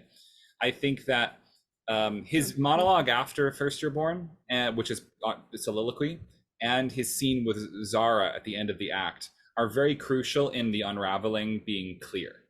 And the way in which actors sometimes play it is it's like he's just normal here, and then at the end of the act he's like, Zara, I'm so sad. The wise men got me, by my chin. I think it could be compelling to think that the wise men are enjoying the fact that we're gonna make the king write these naughty things, and then we're gonna put it in such a way that he then has to buy all the additions. Like we're gonna make money just making the king run in circles to cover his own tracks. So yeah, they are totally corrupt, but I really don't think they see how much is affecting him. I think they just think, oh, it's only money. And like obviously it's us that get to report him. So as long as we don't report him, he's safe. So why would he worry? I think like I don't really see that. I don't see the evilness here. I just see like corruption and I see complacency. And the thing is, yeah, that perhaps they are just awful people, but I don't think that's as interesting. I think it's more interesting if actually the way this falls apart with the king kind of admitting everything to Zara is entirely something in his own head and actually nothing to do with what is actually happening to him. And it is like Utopia Limited to me is like the fascinating story of the horrible abuse and manipulation of this poor man. Yeah. Well, it's there's definitely a sense I think that you could play where they just remember that they're seen to each other put on the screw and caution him. Like they haven't yet said, "Give us your daughter." That was apparently what they were going to do, but they haven't said that yet. Yeah, they never actually did it, did they? But that's okay. This is the thing. People say there are plot holes. Sometimes in life, you just get busy and you forget about the thing you said you were going to do. That's fine. But the thing about this is, I think there's something sinister that you can underline with something like Fantas just going, teams with quiet fun. Yeah, exactly. Like that line is so sinister. It's just like, yeah, like it's the way in which they are reinforcing the king's demented worldview and know they're doing it. And so yeah, I think that they don't have to be actively intimidating. I remember that when there's a line I cut because it's just a response to another line I cut, but we did it in Blue Hill, where I said, "My dear king, in that kind of thing, no one can hold a candle to you." And I had like a stick of dynamite in my hand, and like, or fantasy. We were some business where like the candle was the stick of dynamite. It was, I remember what we did, but it's in there. But yeah, it's a good scene, and I definitely remember the way I played one of the lines was, I was like, this is the article and this is the article. Why, when I consider that all these things are written by me, why it's one of the funniest things that have come. It's like, it's so funny. Isn't it funny? Yeah. Like honestly, I think that the quality of like the writing, like the poetry of this dialogue, in every scene so far, it's been better than the Gondoliers.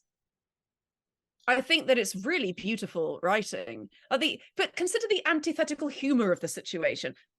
This is great. It's like even though like I do think Gilbert gets a bit funny in the later scenes, like this scene is really good. I gave this so let's look at the scores here. Poetry I gave a 9, comedy I gave a 7, narrative sense I gave a 9. I think this is so important. Emotional dramatic impact I gave an 8. I think yeah, that's only potential, and I think that some people wouldn't see it in the same way we do, but hey, in terms of potential, I think it's great. I have also given character a 10 out of 10. I think that this scene has potential to like really like showcase these three guys and show you exactly who they are. I love King Paramount. I can't believe, like, I mean, I can believe that we thought he was uninteresting because basically we'd never really like understood before like exactly who he was, but I get him now. I really get who this person is, and I find this story so sad.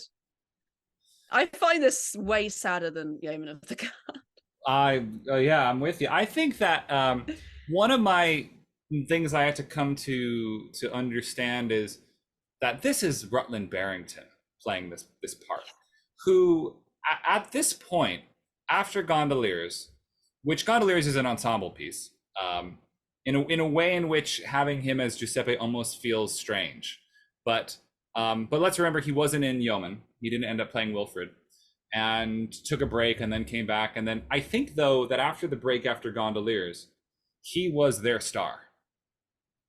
He was unequivocally the star performer with the greatest legacy with the group. And the roles he plays in this show and Grand Duke, both of which I got to do in the last 13 months, are two of the biggest, most interesting central roles of any of the GNS shows. And I think I undervalued this one as being as interesting as a Ludwig. And in many ways, he's more interesting of a character than Ludwig, because Grand Duke is a sillier show. This guy's got a lot going on, and I want to play him again. I had so much fun playing this part, and I didn't expect it. So he was a good guy. It's all very well. I always like to look on the humorous side of things. But I do not think I ought to be required to write libels on my own moral character. Naturally, I see the joke of it. Anybody would. But Zara's coming home today. She's no longer a child, and I confess I should not like her to see my opera, though it's uncommonly well written, and I should be sorry if the Palace Peeper got into her hands, though it's certainly smart. It's almost a pity I have to buy up the whole edition, because it's really too good to be lost. And Lady Sophie, a blameless type of perfect womanhood. Good heavens, what would she think if these scandalous accusations happened to meet her pure blue eye? My monarch is soliloquizing. I will withdraw. No, pray don't go. Now, I'll give you 50 chances, and you won't guess whom I was thinking of. Alas, sir, I know too well. Ah, King, it's an old, old story, and I'm well nigh weary of it. Be warned in time. From my heart I pity you, but I am not for you. But hear what I have to say. It is useless. Listen. In the course of a long and adventurous career in the principal European courts, it has been revealed to me that I unconsciously exercise a weird and supernatural fascination over all crowned heads. So irresistible is this singular property that there is not one European monarch who has not implored me with tears in his eyes to quit his kingdom and take my fatal charms elsewhere. As time was getting on, it occurred to me that by descending several pegs in the scale of respectability, I might qualify your majesty for my hand. Actuated by this humane motive and happening to possess respectability enough for 6, I consented to confer respectability enough for 4 upon your 2 younger daughters. But although I have, alas, only respectability enough for 2 left, there is still, as I gather from the public press of this country, a considerable balance in my favour. Oh. May I ask how you came by this? It was handed to me by the officer who holds the position of public exploder to your Imperial Majesty. And surely, Lady Sophie, surely you are not so unjust as to place any faith in the irresponsible gabble of the society press. I read, on the authority of Senex Senior, that your Majesty was seen dancing a foxtrot with your second housemaid. That is untrue? Absolutely. There are no foxes in Utopia. It may be so. I further read, and the statement is vouched for by no less an authority than Mephistopheles Minor, that your Majesty indulges in a bath of hot rum punch every morning. I trust I do not lay myself open to the charge of displaying an indelicate curiosity as the mysteries of the royal dressing room when I ask if there is any foundation for this statement. None whatever. When our medical advisor exhibits rum punch, it is as a draught, not as a fermentation. As to our bath, our valet plays the garden hose upon us every morning. Oh, pray spare me these unseemly details. Well, you are a despot. Have you taken steps to slay this scribbler? Well, No, I have not gone so far as that. After all, it's the poor devil's living, you know. It is the poor devil's living that surprises me. If this man lies, there is no recognised punishment that is sufficiently terrible for him. That's precisely it. I'm waiting until a punishment is discovered that will exactly meet the enormity of the case. I am in constant communication with the Mikado of Japan, who is a leading authority on such points. And, moreover, I have the ground plans for several capital punishments in my desk at this moment. Oh, Lady Sophie, as you are powerful, be merciful. Okay, I got a lot of thoughts. Okay. I'm coming in covered in thoughts, Rach. I feel like this scene, there's a way I want this scene to go.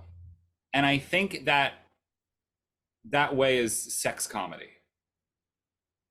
In a way that there is no other scene in GNS that does this. And I think that the stakes in his monologue at the beginning are very clear and very fine. But I've often felt like one of the issues with this show is this love story between the two of them. I think that like it's not one that I feel earns its place as like the big final love story that gets summed up. I like playing this scene in a way that's like, okay, we know they're going to end up together. They're going to be, you know, enemies to lovers, and that's going to be the way it goes. They're going to be against each other, and then they're not.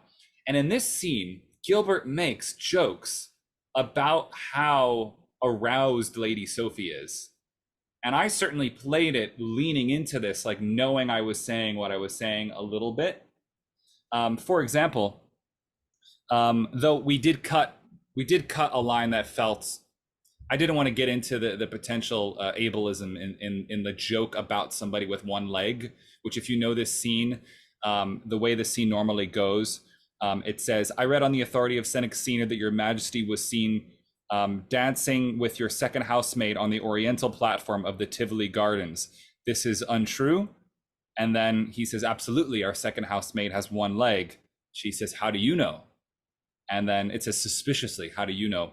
Common report, I give my honor, as his reply. The joke being, how would you know that a young lady has one leg unless you've seen under a place? So I do regret, like, that joke makes sense, but I just don't want anybody to laugh because somebody has one leg. I do also feel like there's something weird about oriental platform of the Tivoli Gardens, which is definitely a kind of like Lady Jane's line in Patience about all of these things that aren't English would at least be early English. So the oriental platform at the Tivoli Gardens is a nice combination of cultures that strikes at something funny there. Though then she does say, so we made that the Natan and I spoke about this forever before we came up with the callback to his own joke about foxes. There are no foxes. Foxtrot is a joke, which again dates the show post 1893, which doesn't bother me in the production we did. This is an important line. I further read, etc., that your majesty indulges in a bath of hot rum punch every morning. I trust I do not lay myself open to the charge of displaying an indelicate curiosity as to the mysteries of the royal dressing room. She's like, I don't want you to think that I'm getting turned on. But is it true that you get covered in rum punch? And then I didn't even think about that. I just read it as like the Fairy Queen's line. I understand. I suppose that I'm any more curious than other people. I didn't even see it as a sexy thing. But just think about the fact that, like, I mean, we definitely played into Lady Sophie's kind of S&M tendency in the production we did with her and her riding crop. Like, she was a little bit intense. But then, I mean, she's bloodthirsty, right? She's like, we have to kill this guy. That's the way that this should work. But then he says, as for our bath, the valet plays the garden hose upon us every morning. And she says, oh, pray spare me these unseemly details, shocked. And yeah, you can play that all straight, but it is starting from the line about how do you know that somebody has one leg? I think Gilbert is intending that there's a little bit of a sense of like, Ooh. And at the end of the day, if that's not what he meant, it's very hard to play it another way. It's definitely like some lines in Iolanthe about Strephon. It's very hard for it not to feel like it has some sort of sexual overtone. And I actually found that this helped me direct these characters in a way that didn't feel wet. It felt like, there's no pun there, by the way, just get your head out of the gutter. So they're like, I didn't even hear one. Good. So the point is, I feel like that there's like a playfulness that can be achieved by the actors in this scene that will make this feel like, how do I mean? I don't want the stakes of this love story to be high. I want the stakes of this relationship to be low, because to me, it is not as important as the stakes of the political plot of the show. And what I mean to say is that the rhythm of this scene, I think, works well when it does feel like a dry 30s play or a film comedy, where it's like a little wisecracky and quick. And, well, surely, like Lady Sophie, you're not gonna, and she's like, well, I heard that you get naked sometimes. Is that true? He's like, I get naked every day. And she's like, I don't want to know about that. What about this other thing? And it can feel like kind of fast and loose. It's certainly a way to do the scene, and I think makes them feel very charming towards each other already. If I mean, certainly I think the way the actor played it opposite me in April, which is that when I started saying this stuff, like, she got sweaty. She was like, but the thing about Lady Sophie is she's constantly fighting with what she says her job is. And her arc, in at least the one we did, is that she also learns to let loose. And she basically has to take off the glasses and undo the bun and be the sexy librarian come undone sort of thing. Because, yeah, I mean, the point is, the Lady Sophie arc is another big discussion with Natana. We're going to get into it in the Act 2 stuff with the daughters. But it's, I think, canonical that her approach to maiden perfection is wrong. That the way that her repressed way of living, when but a maid of 15 years, she's like, I had no luck with love, so I decided to work with monarchs, and like, she just went completely a different direction in the way her life could have gone.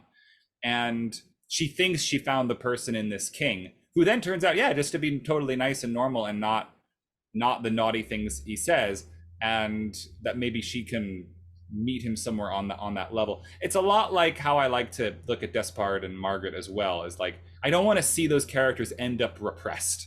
I want to see them end up like a little bit looser than you might have expected otherwise. And I think that this scene can go that way. The duet that follows, we also played entirely as a comic duet. It's sort of an andantino tempo that is often played molto largo, subjected to your heavenly gaze, where I think the tempo should be dun dun dun dun da da da dum bum ba da da, and often it's da da da da da da da da, very lugubrious. Of course, we're leading towards Dance of Repudiation by Lady Sophie at the end of the duet. And at the risk of sometimes saying I don't like to ham things up, this is one of the scenes and plots that, in my first attempt at directing the show, I brought that whole pig in, and I fed him to the whole audience. Sorry, guys. What do you think? The way I think about Lady Sophie, I agree with everything you say, and I find that really valid, and I loved your interpretation of it. Having said that, to me, Lady Sophie and the King are kind of the true love story in this whole piece. And the fact that he finds love in the second act is like partly like the one good thing that he gets out of all of this, but is also like partly what causes Utopia's demise as well. And so I'm not trying to make things heavier than they are, but I'm also trying to give the story the weight it deserves. I think that Lady Sophie's aria in Act 2 is so intensely vulnerable, and I really like it. I think the well, I was a maid of 15 years, as in all her life, like she had this ideal, a bit like Scaffio, interestingly. She had this ideal of what love was. She wanted to find a pure and blameless monarch. That was what she'd set her heart on. So for me, I tried to kind of think what that would be. What would that person look like? And then try and take that person into the first act as well. And to me, it just reads as, but also bearing in mind that she has also been hired to teach his daughters. So what kind of person would be intensely romantic and would very much value kind of good things like kindness, politeness, just like nice people? She obviously values that, but she is also very English as well, and also herself very repressed. But then in loving the king of this foreign nation, or maybe in my version it's not so much a nation as it is like a state of mind, but in realizing that she actually has found what she's looking for, that can kind of help bring her out of her shell a bit. But the kind of person who would be all those things for me is a person who is like an English Disney princess. And I find that so interesting because that is so unlike any other alto in the canon. And I was like, hey, let's bring that out. Let's do that. Because I have made Princess Zara like the really posh one. She is the really posh, heavy, confident, commanding one. And actually, Lady Sophie is very soft. And of course, she's very strict with her students. But she's strict in a way that Mary Poppins is. She's a governess. She is like Maria von Trapp or Mary Poppins. She is that Julie Andrews type to me. And yeah, so I must admit that even though I definitely see the value in what you're doing in hamming up that scene, I honestly didn't even like read between the lines and see that was like in any way like flirty. I didn't at all. I honestly see their love as really pure and wholesome, but I guess that's just me. Could be. I mean, if you remember the way I started this scene, I was like rolling around on the floor and I had my big baggy harem pants and I was just like, what's up, babe? Actually, I never really saw this because I was getting changed. So I never really saw you doing Okay, this. well, I guess I'll show you. I'll show you. I'll show you. You need to show me. I'll show you one this evening after dinner. So I think you're right too that you want the color between Lady Sophie and Princess Zara to be different, and we need to keep remembering that Sophie's interpretation of what a good English lady should be is not correct.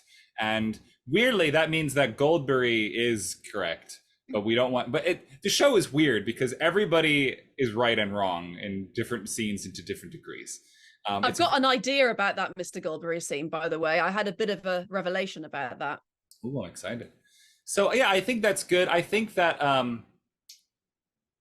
ultimately the person who sings Lady Sophie is an alto, hopefully. And that means that like they tend to come in with a certain, okay, well, the alto is going to be like this. And I think that it's good not to, but it's also worth noting that it's potentially the case that like they're coming in with a certain strength in their singing that should also be reflected in their speaking voice. And that that might just, you as someone who sings quite high is going to deliver those lines differently than somebody who sings quite low. And we know that might just be the way it goes. Certainly your actual speaking voice is lower than your Lady Sophie speaking voice. So, yeah.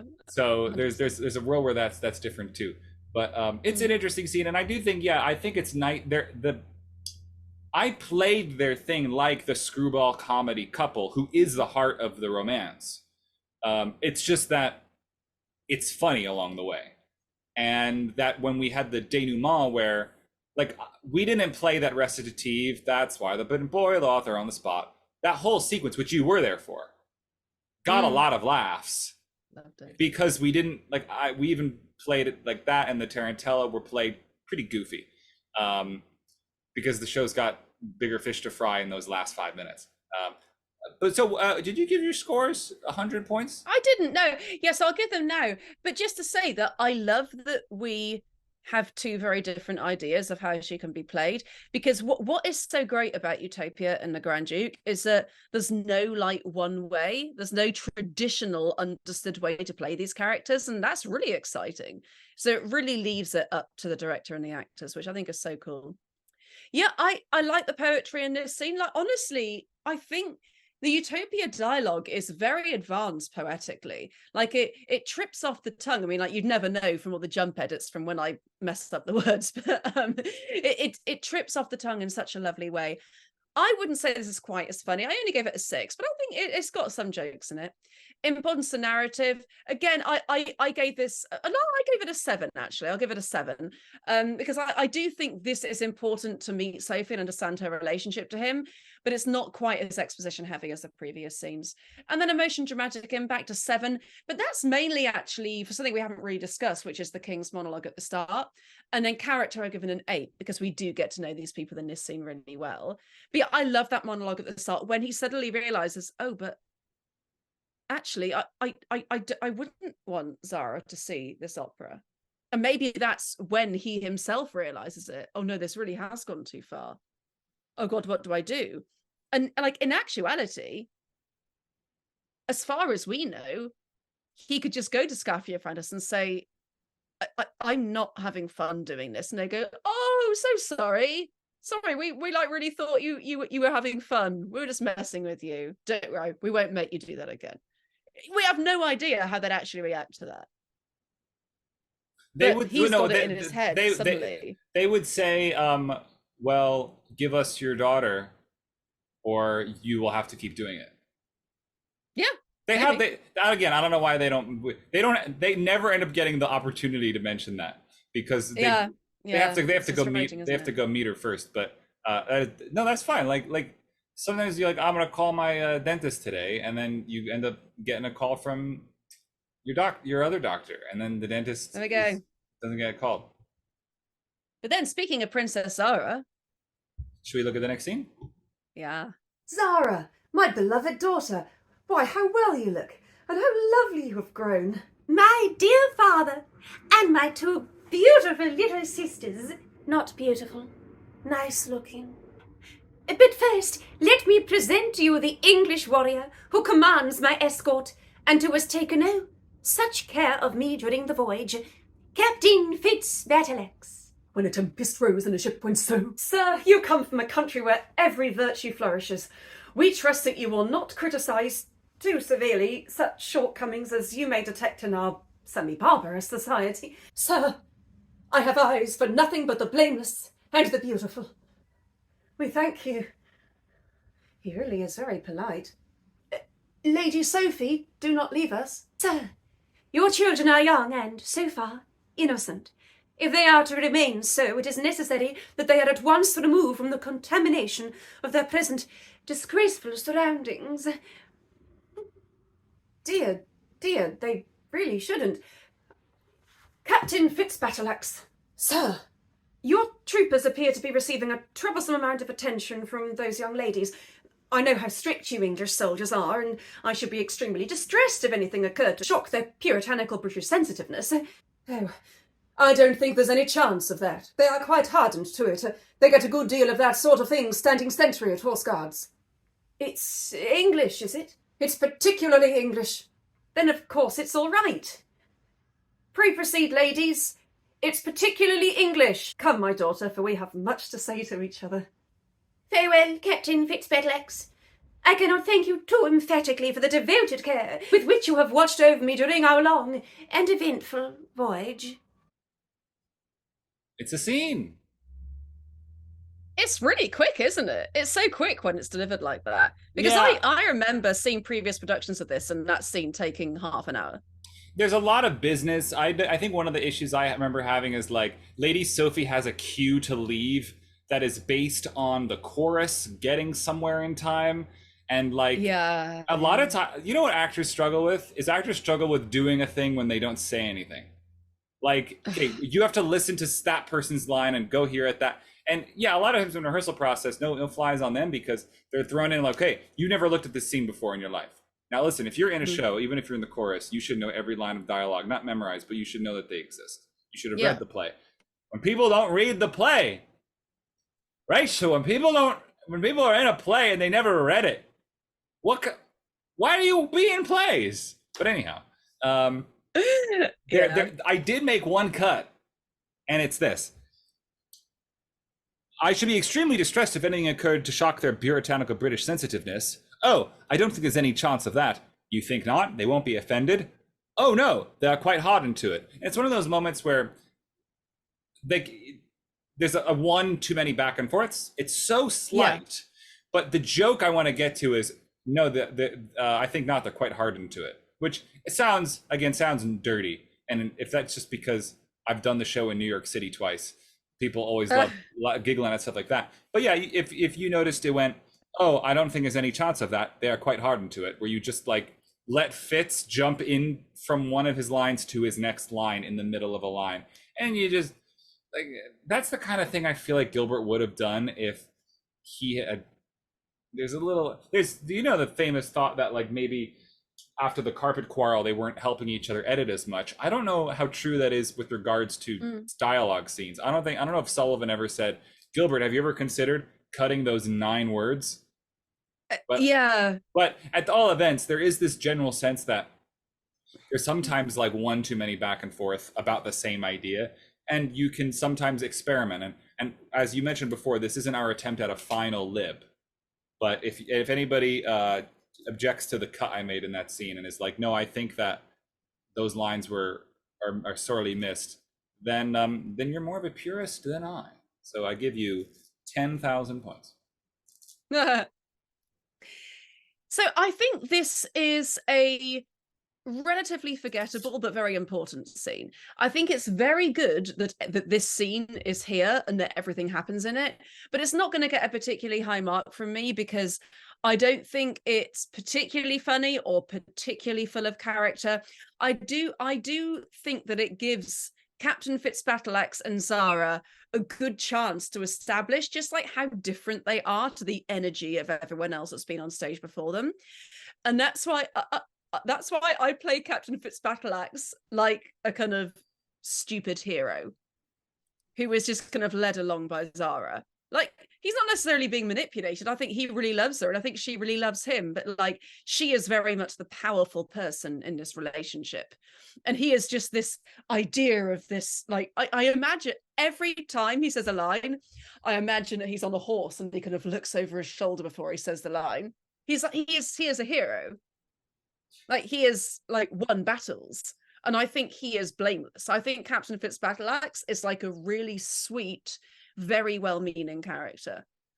But he's also very funny. And I think that like the level to which he is just this heroic knight is very funny. And especially when that's coupled with this uber Englishness that Zara has adopted. And where you can immediately see, oh, wow, she has obviously been completely brainwashed by that country in a way that I think is initially very funny, but then later becomes disturbing, as we discovered about Princess Zara. So I think we're getting all the kind of embryos of this, but we're not really seeing much in this scene itself. It's just like a kind of little amuse-bouche to what this could be. So I'll give him poetry 6, comedy 7. I do think the concept of it being particularly English to like distract the horse guards, yeah, that's funny. Importance of narrative, I gave a 7. I do think that having everyone come together to meet is very important, but even if the content of the scene itself isn't particularly important. Emotional dramatic impact, yeah, I only gave a 5. Like, nothing particularly dramatic or interesting happens in this scene apart from just the kind of fallout from that very amazing like showstopper of a piece, First Lifeguards, which I love. Character, I've given a 7. I think it's a good first seeing of these characters. And overall, that does put the scene in last place, but it's still a 32 out of 50. But it's just because it's very much like a necessary but just forgettable scene. It does need to happen, but we don't really need to like analyze it too deeply. It is what it is, really. I think that's completely fair. My bouche is amused. Tell me, Scaffio, is she not beautiful? Can you wonder that I love her so passionately? No. She is extraordinarily, miraculously lovely. Good heavens. What a singularly beautiful girl. I knew you'd say so. What exquisite charm of manner. What surprising delicacy of gesture. Why, she's a goddess. A very goddess. Yes. Yes. She's an attractive girl. Attractive? Why, you must be blind. She's entrancing, enthralling. Her walk, her smile, her play of feature, what eyes, what lips. Why, it's bewildering, dazzling, intoxicating. God bless my heart, what's the matter with me? Yes, you promised to help me get her father's consent, you know. Promised. Yes. But the convulsion has come, my good boy. It is she. My ideal. Why? What's this? Candice, stop me. I'm going mad. Mad with the love of her. What an eye. What an ear. What shoulders. Scaffio, compose yourself. I beg. The girl is perfectly opaque. Besides, remember, each of us is helpless without the other. You can't succeed without my consent, you know. And you dare to threaten. Oh, ungrateful! When you came to me, palsied with love for this girl, and implored my assistance, did I not unhesitatingly promise it? And this is the return you make, out of my sight, ingrate! Dear me, I'm afraid we are interrupting a tete-a-tete. No.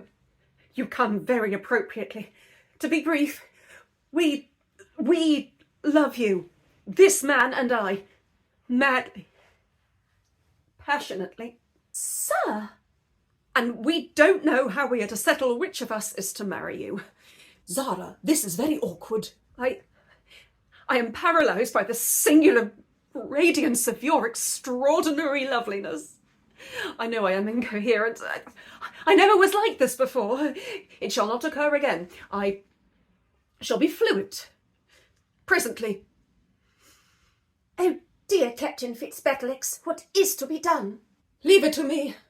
I'll manage it. It's a common situation. Why not settle it in the English fashion? The English fashion? What is that? It's very simple.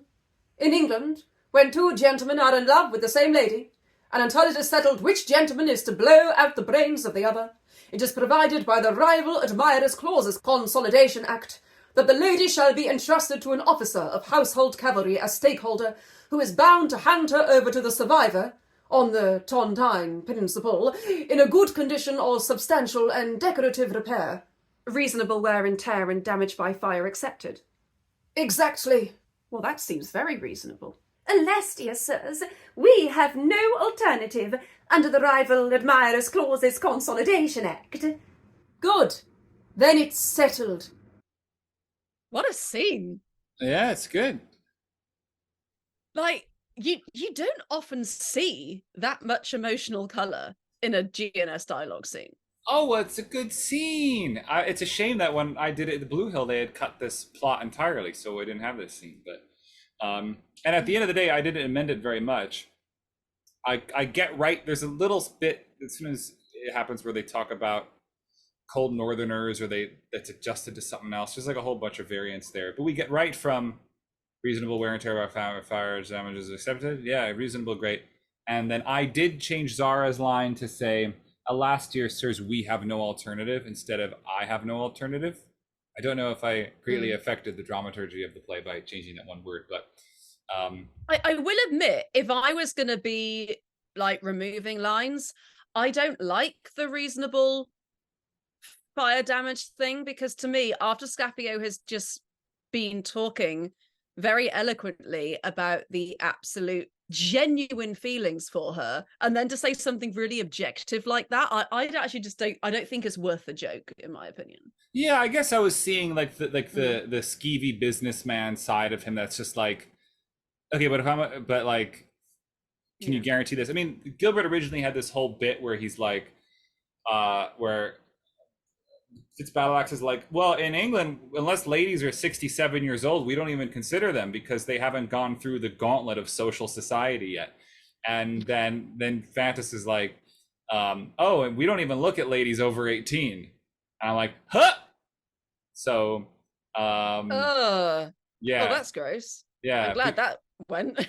Yeah, but yeah, I get you. Yeah, it depends on like how, if I think that your rendering of Scapio, that's very good take that you can feel.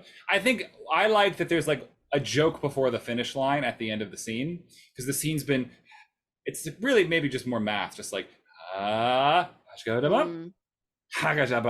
scene, and you have like a little aperitif joke. But yeah, I mean, it's not a hot joke. In terms of hot jokes, it's no that we shan't know until nurse turns up. Exactly. So, okay, here's like my first kind of revelation of the two revelations I had when I was doing this. So, I feel like there is a way that you can actually make the abrupt end of this plot line work. And I mean, I don't know practically how it would work, but I know why it ends. And if there was only a way of making it clear that England and its people are so powerful and so utterly the ones in control here, that even this like meticulously planned scheme and like the two most powerful people in Utopia, they have just in 2 sentences completely destroyed them. And it's played off as a joke. And it happened so suddenly that, like, yeah, of course, Scapio and Fantas were complacent. They shouldn't have been trying to use their position to, like, get Zara to marry them. Of course, they shouldn't have done that. But also, you can also recognize at the same time, while knowing that the fact Zara and Fitzbattleaxe managed to dismantle it so quickly is kind of horrifying. And it's, like, symptomatic of the kind of wars that did play out between England, Netherlands, to name 2 countries, against African countries in like the late 19th century. There's like a joke in Blackadder about it, about how in the First World War, like all the officers were like totally unequipped for what they were dealing with, because they were used to fighting wars in the colonies where like the people were armed with like fruits and vegetables. Which is like, you know, a funny Blackadder joke, but it's kind of like reflective of a genuine truth, that it was that they were not just wars. And I think this is like the first bit of that. And like, I would love for the audience to on some level realize that was happening. But maybe that's too clever for the room. You see what I mean? Yeah, I see what you mean. I think that these 2 English folks come in. I mean, Zara's English at this point, more or less.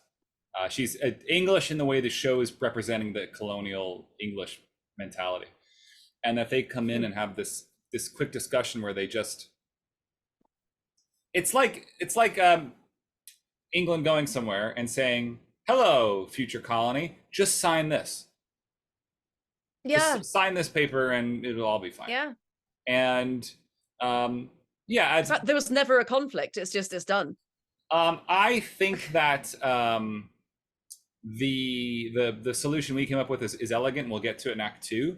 But it's Oh, also, but I mean that as well. I mean, yeah, you can but use. it's also occurred to me that, like, the simple fact is, and I've always said this, Act 2, Scabby and Fantas have such bigger fish to fry.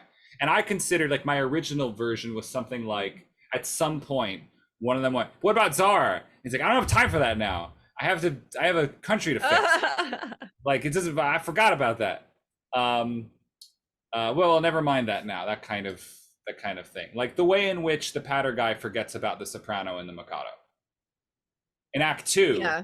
he's just like, "I don't care anymore." Like, Yeah. the scene before Howdy Do and the scene after, things have changed. He's like, Yeah. you know what? Goodbye. It's fine. So there's a world in which that happens. What are your scores? Yeah. This actually it didn't do as well as the one but before First You're Born. I gave it an 8 for poetry. The thing is, where it falls down is I gave it a 5 for comedy. I think it's because I just personally wouldn't play it for comedy, and I think that in order to play it for comedy, you will be doing there'll be a loss in some other area. And I think that I don't know. I mean, so far, Utopia Limited has not been doing like amazingly on comedy, but everything else has actually been doing pretty well in. Importance to narrative, I also gave a 7 because of the confusing fact that this scene, like this plot, does not continue. But as I was saying, it does get across like the control and the power that the English have over this country and this situation. But emotional, dramatic impact and character, I gave both a 10 for this scene, for all the reasons I've been saying. I love how powerful it is in that respect, and how we're getting this like absurdly happy character who maybe even herself doesn't realize how sinister and horrifying she is and how much she has been molded. And it's like there's no villain, like the villain is England and what they have done to Princess Zara, and subsequently what Zara brings. Because even, as we're going to come to discover in the second act, each individual flower of progress is like fine. Like they're all just, everyone is just people, but it's just the concept of England, the England is the villain here. Colonialism is the villain.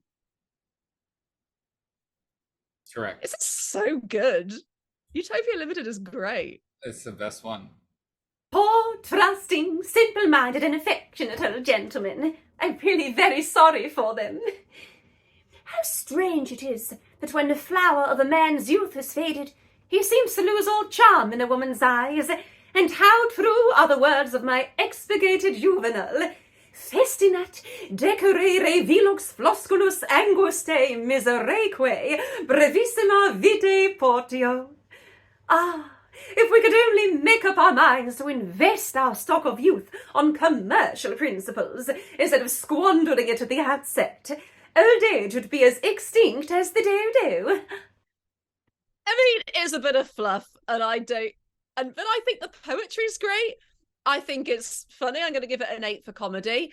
The thing is, importance to narrative, like I'm going to give it a 4 for that, because apart from just reaffirming, it's useful for her character, so I'll give it a 7 for character, and it's got 0 emotional dramatic. Well, I won't give it a 0. I'll give it a 3.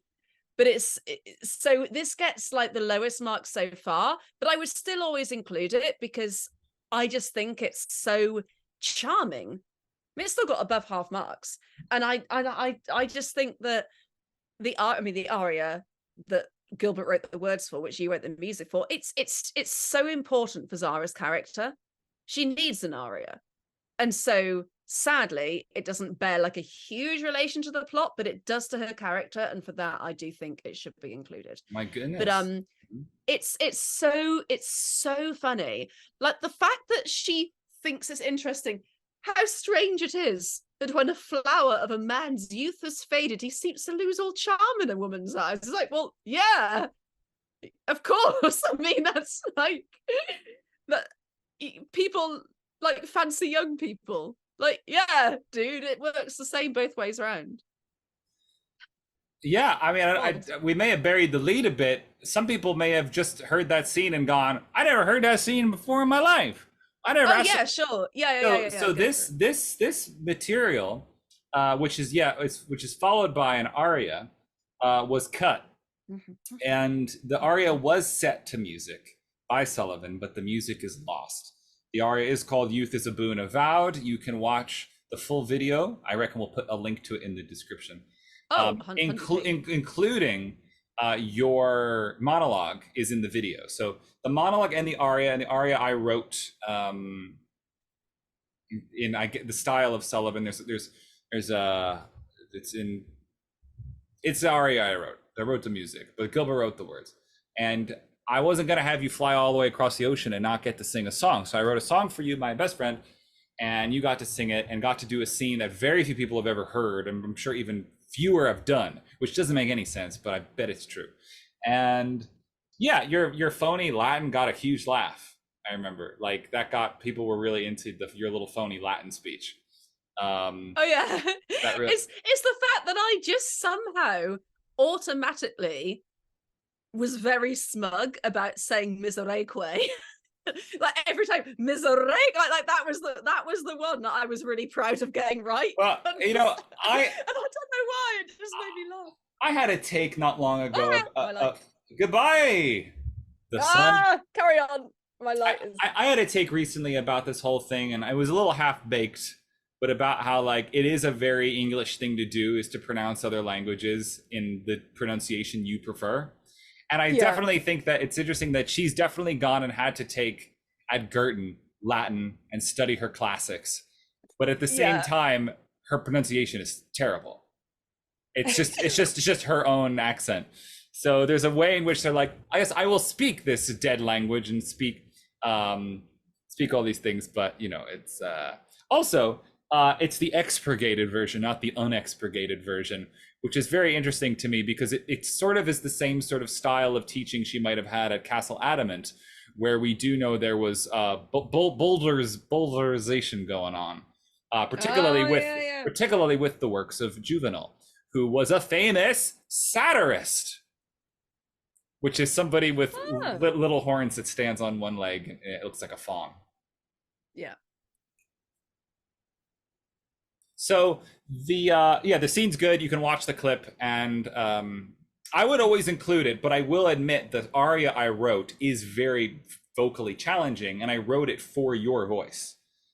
It's more vocally challenging than I think, you know, maybe other parts of the role. I'm assuming that there are parts of that aria that are like, oh, well, that's rangy and tough. And it's so texty.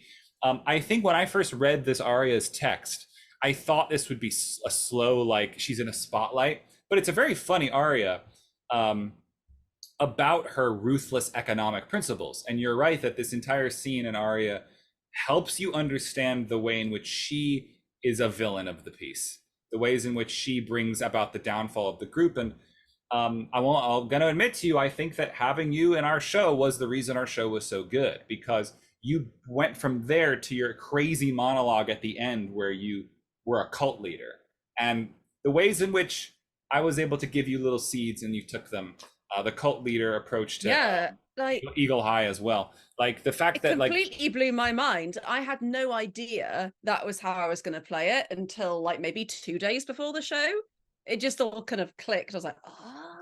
That's why you and I want to do it again, is because I think you and I both found, because now we can actually work on that idea and get it solid. Yeah. But both of us were discovering things about other characters, about our own characters, and I think we want this show. We just want to keep. On the cab ride home, we were still going. We were still like, okay, what else? What else do we do? All right, shall we look at the last scene of the act? Yeah, because this is what we did together. We did it together. My daughter, at last we are alone together. Yes, and I'm glad we are, for I want to speak to you very seriously. Do you know this paper? Oh, where in the world did you get this from? It was given to me by Lady Sophie, my sister's governess. It's rather humorous. I see nothing humorous in it. I only see that you, the despotic king of this country, are made the subject of the most scandalous insinuations. Why do you permit these things? Well, they appeal to my sense of humour. It's the only really comic paper in Utopia, and I wouldn't be without it for the world. If it had any literary merit, I could understand it. Oh, it has literary merit. My dear father, it is mere ungrammatical twaddle. Why do they represent you as such a big nose? Why, the fact is that in cartoons of a comic paper, the size of your nose always varies inversely as the square of your popularity. It's the rule. Then you must be at a tremendous discount just now.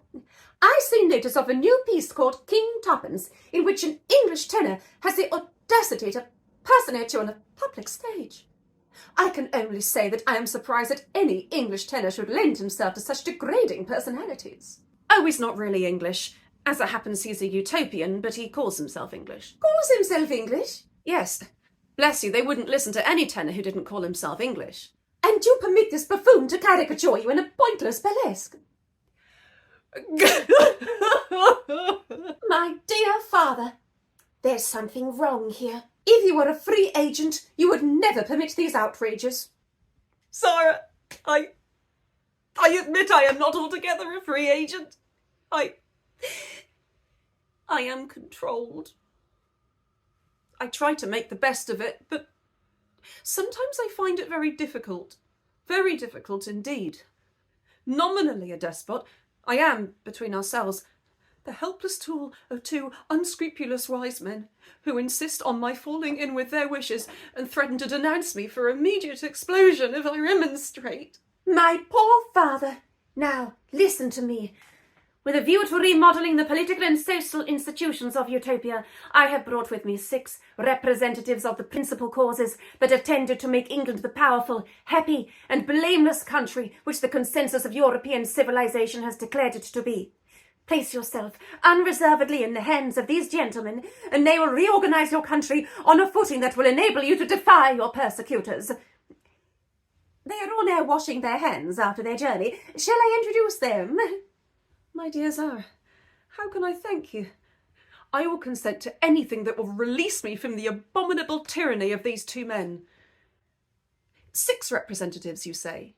Yes, I had intended to bring a 7th, a British admiral in his own ironclad, typical of England's naval supremacy. But unhappily he ran his ship aground at the mouth of the Thames, and I was obliged to leave him there. Bless my heart, that's very unlucky. I should like to have seen a British admiral in his own ironclad.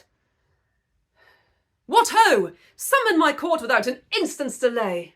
So, no, I was just going to say that, like, a key line that, like, really got to me in this one was when the king says, I try to make the best of it. When you delivered, I try, but I find it very difficult. But like the truth of that, I think you know what you and I need to do more often is switch roles when we're practicing. Yeah. Because we ran this scene to death in my apartment because I was like, this has to be the best scene in the show because you and I have unlimited practice time, and perhaps we could put a clip of the scene in here or as a bonus at the end of the video. Yeah, I haven't got that, so you'll have to send that to me. Shall do. I'll mention. So I found out your presentation of that scene was very illuminating.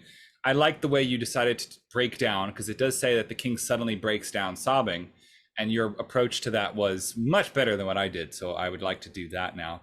I'll mention a few of the things that we adjusted because this scene was one that. I think I was willing to put more cuts in to this scene because I had you there in the apartment to practice it with. So it meant that I could just say, hey, if I cut this, will that throw you off?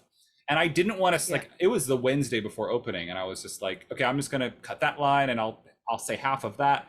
And I just kept like adjusting stuff on the fly as it felt natural to our flow. But I'll mention a few things. First of all, he says DA twice. It's the beginning of dammy, I suppose. Yeah. So I like that he's about to swear these 2 times. And I think that the colloquial nature of that was something I leaned into so that I could affect the change in him in Act 2, which we'll talk about. But the way in which, like, he's like, dad, he's like, he's about to say the naughty word. I made a few small trims. If you are interested in it, you can follow along. But I kept in The size of one's nose always varies inversely as the greater popularity. It's the rule. Because when I first read this show on a drive back from Quebec to New York, the first time I ever heard this opera, I thought that was funny to me. I also decided to include the very long cut section about the admiral, which was cut for reasons, especially to do with the tragedy that had just occurred regarding a ship. But also, I'm sure one can wonder, why are there, if there's 7, why are 2 of them Navy related? I'm like, well, a captain and an admiral are very different. It's like as if they had Sir Joseph, like a separate type of guy, not like they're both captains. But I'm sorry, I should have liked to have seen a British admiral in his own ironclad. Is funny to me in a way that it is, and I admit, like, I was not convinced with the inclusion of that line at all, but like that was one of the lines that we got like really bogged down with it, like in a good way, in your house, like just oh, bless my heart, that's very unlucky. Yeah, it's just that we like gave artificial heaviness to like this, like as if like that is the sad thing going on. The sad thing to us is that we would have liked to have seen that guy's ship. Like it's so shallow. And yeah, we rehearsed it so that it was like the most specific, we always did it the same way kind of moment. We did change Towser to the Thames because we looked up Towser and we didn't find anything about it. We couldn't find what Towser was. Yeah. Also, can someone explain to me in the bit where we talk about the Mikado? I say, this is the earlier scene with Lady Sophie, but maybe someone will help. I say in the original lib, and I have the ground plans and sectional elevations for several capital punishments, and I didn't know what sectional elevations was, and is that like more blueprint? Like it makes it sound like I have like the architectural blueprints for capital punishments. Anyway, I cut sectional elevations. If that means I'm a dunce, then put me right in the corner of the room and put a cone cap on my head, because I don't know nothing. But yeah, I love this scene, and I think I love this so much. This scene is my favorite scene so far. Yeah, me too. It got really high marks from me. I gave it an 8 for poetry. I mean, that line that Zara says, again, it just trips off the tongue. It's so wonderful, and it's so easy to get the diction right and actually just say it really quickly. I absolutely love that, and I gave it a 9 for comedy. This is definitely my funniest scene so far. The King's breakdown is like, yeah, of course it's tragic, but it's also hilarious how suddenly it happens, and how he's trying to make the best of it, and it's just both like you want to give him a hug. You really want to give the king a hug.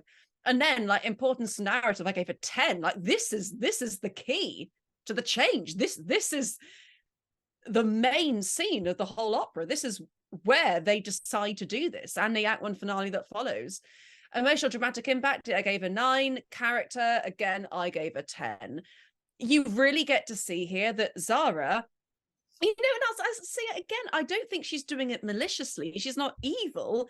It's just she is being completely brainwashed into thinking England is the best country in the world, and that and she has just absorbed all of what England is, and she is rich enough to have brought all these men with her to like help her take over. But it was never like done with like, oh, let's go home and like take over this country. It was never done with that in mind, because these things rarely are, it's just unlucky. But yeah, Zara, she's not. It's tragic watching this all unfold. It's tragic watching these two people, like a king and a princess, like make the decision that's going to completely ruin their country. And while the king, yeah, he is kind of controlled by these two men, as long as he doesn't do anything really awful, he's fine. Whereas like he then gets the wheels in motion for something that's way, way worse, and he's manipulated in a far worse way in the second act than what Scaffio and Fretters ever did to him. Like, he is humiliated in the second act.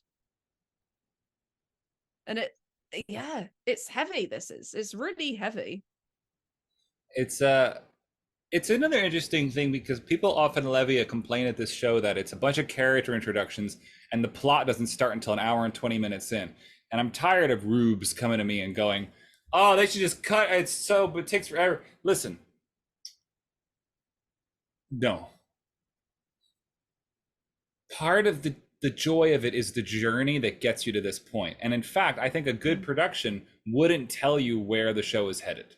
I think a lot of times people will be like, Utopia Limited, a show about when 6 guys from Britain come to change a country.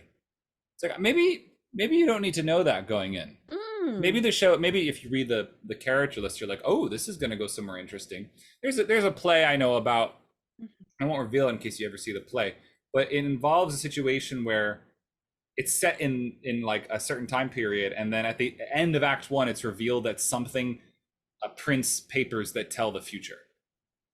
And the second act is like science fiction because of that, because now it's like about the ramifications, but it's just these normal people. Like, it's not like they suddenly time travel so much, but they do, like, the thing is, people sell that play based on it's about a place and then they learn what the future is. But that's the cliffhanger of the Act 1 finale. And I think that a lot of times, I think your expectations about a show and what you think the synopsis is can often lead you to trouble, because really the synopsis is Princess Zara is coming home. And she's coming home with new knowledge, and it's going to cause changes to this land. When you give a plot of a play or a movie or a book, try not to give more than what the first like 6 pages has, or else you're a spoiler maven. And like, importantly, like, you're learning about these characters in this situation in such a fun, musically sublime way. Just sit back, eat some lotus, just enjoy it, have a good time. So that's Act 1, and I think we can say Act 1 is great. It's a hit. I do think Act 2, the dialogue has more problems than in Act 1. So let's get into that. Why, Arthur, what does it matter? When the higher qualities of the heart are all that can be desired, the higher notes of the voice are matters of comparative insignificance. Who thinks slightingly of the coconut because it is husky? Besides, you are not singing for an engagement. You have that already. What an ingenious idea it was to import a regiment of English nursemaids whose power to discern the true condition of a person's birth borders on the supernatural. Why, I had no idea that you had been switched at birth with the prince of a neighbouring nation to whom I was in infancy betrothed. Upon learning that, Scapio and Fantis had no alternative but to withdraw their suit. So tell me, is not all working marvellously well? Have not our flowers of progress more than justified their name? We have indeed done our best.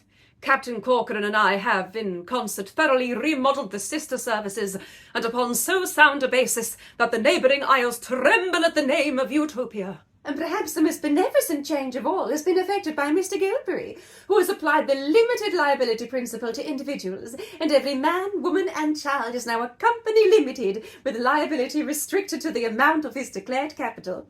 There is not a christened baby in Utopia who has not already issued his little prospectus. Marvellous is the power of a civilization which can transmute, by a word, a limited income into an income limited. Reform has not stopped here. It has been applied even to the costume of our people. Discarding their own barbaric dress, the natives of our land have unanimously adopted the tasteful fashions of England in all their rich entirety. And the first drawing room under the new state of things is to be held here this evening. But drawing rooms are always held in the afternoon. Ah, we've improved upon that. We all look so much better by candlelight. And when I tell you, dearest, that my court train has just arrived, you will understand that I am longing to go and try it on. Then we must part. Necessarily. For a time. Just as I want to tell you, with all the passionate enthusiasm of my nature, how deeply, how devotedly I love you. Hush. Are these the accents of a heart that really feels? True love does not indulge in declamation. Its voice is sweet and soft and low. The west wind whispers when he woos the poplars. Good acting. Good scene and good acting. I think this scene is great. I think it's funny. And I think that it is good for the narrative, but it's a lot of info dumping. And as you were saying, like, this was a scene that I had some trouble with, like, as an actor. Because it's very difficult to deliver that amount of exposition without it sounding very self-aware. And I think you gave me a really good note of, like, imagining that I was just like sitting at a breakfast table with him and we were just like having a conversation, but it's so hard. I did find that difficult. I'll tell you, and as much as you and I are both big old misophoniacs who don't want to listen to people eating, I did have this note that sometimes a good, if you're trouble, if this, I'm an acting teacher today. If you're having trouble with a scene, put a prop in your hand. If you're still having trouble with a scene, be eating food while you do it. Like, so I'll tell you this thing, and you're eating the food, and like, I don't know, like, it casualizes all of what you're saying, and it's like a really fun experiment. And sometimes you could even keep it in the show, depending on it. Alan Ayckbourn would always eat a meal in his. He would always like write a meal into his plays because it meant that him and the actors would get something to eat. Oh, that's so good. What a smart man. I will give you some thoughts about the adaptation. I did cut some of the info dumping. There's a couple of things I cut. I cut, for example, my Girton training Arthur at Girton, all is wheat and idle chaff is never heard within its walls. I think for the US audience we were playing for, they don't know what Girton is, and we've mentioned it enough times. But also, I think wheat versus chaff as a concept, though all is wheat and idle chaff is never heard within its walls, is very funny for Gilbert type people. It's a little dense. I also cut a bit about it's as easy as possible when the Admiralty and Horse Guards are not there to interfere, and so with the others. Freed from the trammels imposed upon them by idle acts of Parliament, all have given their natural talents full play and introduced reforms which even in England were never dreamt of. And it's weird because it seems to be like everybody's happy because, well, we're even beating England at its own game. But idle acts of Parliament, again, this is just stuff that for a US audience especially, even for a UK audience, they have to be someone who understands maybe more antiquated things. Though here is the scene where we have Natan's invention, which was very interesting because we talked a bit about like maybe it's the case that Zara and Fitzbattleaxe had to romance in secret because for some reason he is not quite advanced enough in class to marry a princess. So that gave us this idea that maybe that's why they haven't just gotten engaged already. Then in this scene, it's apparently true that they are engaged. And the scene is, I think, is it a month later? A year later? How much later is it? It's later. It's like a month later, I think. Yeah. It's not Thespis levels, but it's later. And Natan had the idea that, like, what if they were just married already? Because this whole time he was a prince switched at birth. And it means that no one can get engaged to her because she's already married. Or she's engaged, she's betrothed. And following up on Gondoliers, like, that's so, like, that's such that made the scene self-aware no matter what you as actors did. And what I liked about that joke is that it was amusing enough to a normal audience, but if you are going into the show going, oh yeah, this stupid show has the love square that doesn't get resolved, and then this scene comes up, you'd go, they fixed it. Like, I think it's just something, it's like just a little morsel for the people expecting that plot to go nowhere. But I think it's nice. It's just such a funny, well-written line as well, whose power to discern the true condition of a person's birth borders on the supernatural. Really good. So good. So well done, Natan. You get an A. He's a playwright and author in his own right, but as dramaturg, he was bringing those talents to our show. And of course, the cue line could have been, its voice is sweet and soft and low. That could have been the cue line, but Gilbert decided to then go, the west wind whispers when he woos the poplars, which is just like wonderful little word painting. It is beautiful. No, I do love the poetry in this scene. It's gorgeous. And what I love about it is that you do really get the impression in this scene that their love is very genuine and they are very comfortable and respectful of each other. Yep. Like, even though she ostensibly like has all this control over him, she is very respectful of him, and he just talks to her like a human being. He's not like looking down on her because she's a woman. And I really, and but the thing is, this is going to play into something that I'm going to talk about later in the Goldberry, in the girls scene, in which the rules that England and subsequently these people are imposing on others are not the rules they necessarily themselves follow. It's like one rule for the upper class, one for the lower class. And actually, a lot of these etiquette rules are just rules that they've placed on people in order to keep them under control. But in actual fact, they do not even abide by these rules. So people like Lady Sophie are actually victims, because they have been brought up under to really value these rules, when actually people who are truly in power are not valuing those rules. Like how most British kings, and maybe queens, I'm actually not sure, but most British kings were committing a hell of a load of adultery. But they would have killed her. It was a literal crime. They would have killed people for doing the same thing. And if their wives did it, like, people always laugh at Henry VIII, but he's a psychopath. He was horrifying. And what one rule for truly top people, completely different rules for everyone below them. And that's what we're going to get into in a later scene. I just want to I 100% agree with you, but I want to point out that this scene presents to me an issue, because I think that there's something she says that is patently untrue. I was in the grocery store the other day and I saw a coconut and it was so husky, and I said, I think slightingly of you. Yeah. So there is in fact one person that thinks slightingly of a coconut because it is husky. But Gilbert couldn't have known that when he was writing it. Nah, he's dead now. So he doesn't know. Exactly. He doesn't know. He doesn't know. No bunk. So yeah, that gets a 34 out of 50. So that's at the lower end of the pack, but not terrible. No, and also I think it's got a nice atmosphere between these two numbers. I think that one thing that we can always consider with these dialogue scenes is how they bounce off of the scenes before and after. I think this one does a good job of that. So Sweet and Low is over, and Scene and Now is happening. To a monarch who has been accustomed to the uncontrolled use of his limbs, the costume of a British field marshal is perhaps at first a little cramping. Are you sure that this is all right? It's not a practical joke, is it?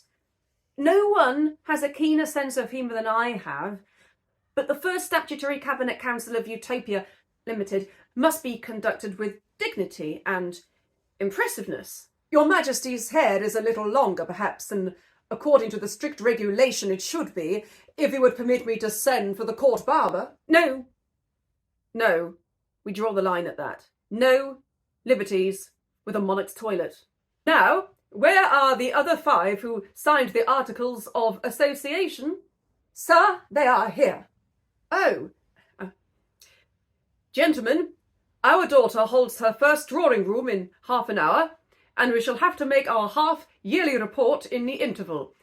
I am necessarily unfamiliar with the forms of an English Cabinet Council. Perhaps the Lord Chamberlain will kindly put us in the way of doing the thing properly, and with due regard to the solemnity of the occasion. Certainly. Nothing simpler. Kindly come forward. His Majesty will, of course, preside. Like this. Like this. We take your word for it that this is all right. You're not making fun of us. Oh, no, we are making fun of you. Oh, I thought you might be. So yeah, we made more changes than I remembered. So I'll give the half yearly report about changes. First, we took the approach of, like, if there's text that's cut, there's a libretto on the GNS archive where, like, the blue text is stuff that disappeared at some point during the production process, and there's this bit about the Majesty's hair, which of course I was like, well, I'm not gonna cut that because I got long hair, so I got to use it. I did trim a little bit, so it would have gone like this. he says, if you want me to send for the court barber, and the king says, no, we draw the line at that. No liberties with a monarch's toilette. Then we cut. We have placed our royal body, arms, and legs at your entire disposal, and a pretty figure of fun you've made of us. But we still retain absolute control over our royal chevelure, which, like an obscure French word about your hair, is definitely tough. It's a tough sell for an audience, but I think no liberties with a monarch's toilette is clear enough. And at the end, let me put it to y'all, Frank. There are problems, and I don't think they're solvable, about staging Society as Quite Forsaken in the traditional way. There are problems with doing that. And that is because of reasons that I don't want to get into today, because it'll take us 100 hours, and there are too many varying layers to what that joke is. And we even got into it, I think, in one of our earlier videos. But it did mean that I felt like the approach to this ending of the lines needed to be different, because there's normally, you're not making fun of us. This is in accordance with the court of St. James's, and Lord Dromley says it is in accordance with the practice of the court of St. James's Hall, which would be a theatrical enterprise, because the joke here is, what if, as a complete non sequitur, this set of 7 guys sings a number that would have been befitting a variety entertainment of the day, which was a complicated and problematic variety entertainment, but was one nonetheless. So it's already breaking out of the show's reality to do this. This obviously isn't what a cabinet council meeting would be. And this is where I think, like, the weird Grand Duke Act 2 levels of what the heck is happening right now starts to make me really love Utopia Limited. I think I've always loved the idea of this number, and the image of the 7 guys in the original production in those outfits is really potent satire that I don't think would read today if you tried to make it work, but it just looks so interesting. So we went about it a different way. You know, we staged it in a different matter from that, and it meant that the St. James's lines couldn't stay. And not that the St. James's lines are in any way bad. It actually helps make the joke clearer. And I actually regret that I couldn't find a clearer joke for it. It's like, I don't get the joke at all. The original joke. Yeah. Okay, so the court of St. James's would have been like the way that they're playing by the book in reality in Britain. And Dromley's like, it just happens to be the case that the court of St. James's and St. James's Hall are 2 different things. And if you portmanteau them, the court of St. James's Hall. I wish I could come up with a comparative version, and if I did, I probably would have put it in the show. But is that like music hall? Yeah. It's like it's okay. That St. James's Hall is a venue where the type of entertainment that this is a relative is originally a parody of would have been presented, and the court of St. James's is an actual legal entity. Yeah. St. James's Palace is so we didn't have a great replacement for that, and our staging of this number, which I credit to you, was more or less straight. I sang it, the guys stood and did their little pointing and dancing. I played the guitar, and you helped supply newspaper headlines that proved the fact that these things aren't obviously not true. Like, we have any slummeries in England? No, you obviously do. And if this is laying it on a little thick, for the audience we have in New York City, I don't mind if I explain the joke from an 1893 opera to a modern audience, so long as we're doing it obviously. I normally don't like explaining the joke to the audience, but it helped, and it meant we got to light JK Rowling on fire because she is a virulent transphobe. So that was one of our... It was also just like, it was also fun for me to get to share with people maybe some of the horrific things that are going on with like British government right now. Yeah, and it's only got worse since then. But it was a good opportunity for me to share that with absolutely Americans who may not have known about all the intricacies of it. Yeah, 100% true. And I think that particular slideshow you gave us, where a lot of these things were, I mean, they're all modern headlines. It wasn't like 1893 headlines. So it got to Oh show. yeah, they're all completely in the last like year or something. And having not changed the text in any way, it worked really well. So that means Yeah. this very ending, you're not making fun of us. Oh no, we are making fun of you. Oh, I thought you might be. Is just kind of like a weird out of left field breaking reality moment in and of itself that Natan came up with that I thought was funny. I typically say to people, if you're going to replace Gilbert's text, it should still be the same joke. And I regret that we didn't do that here because we couldn't quite figure it out. But I think, you know, we put the show together in 3 weeks on 8 rehearsals, and I give us a solid A. And the A+ is an aspirational goal for next time. I really like the tone of it, though. I love how it kind of it gives the king that kind of same like, oh, I'm pretty much in the same situation I was in Act 1. It's now just different people. And so he goes into society as quite forsaken with that same kind of manic, crazed energy.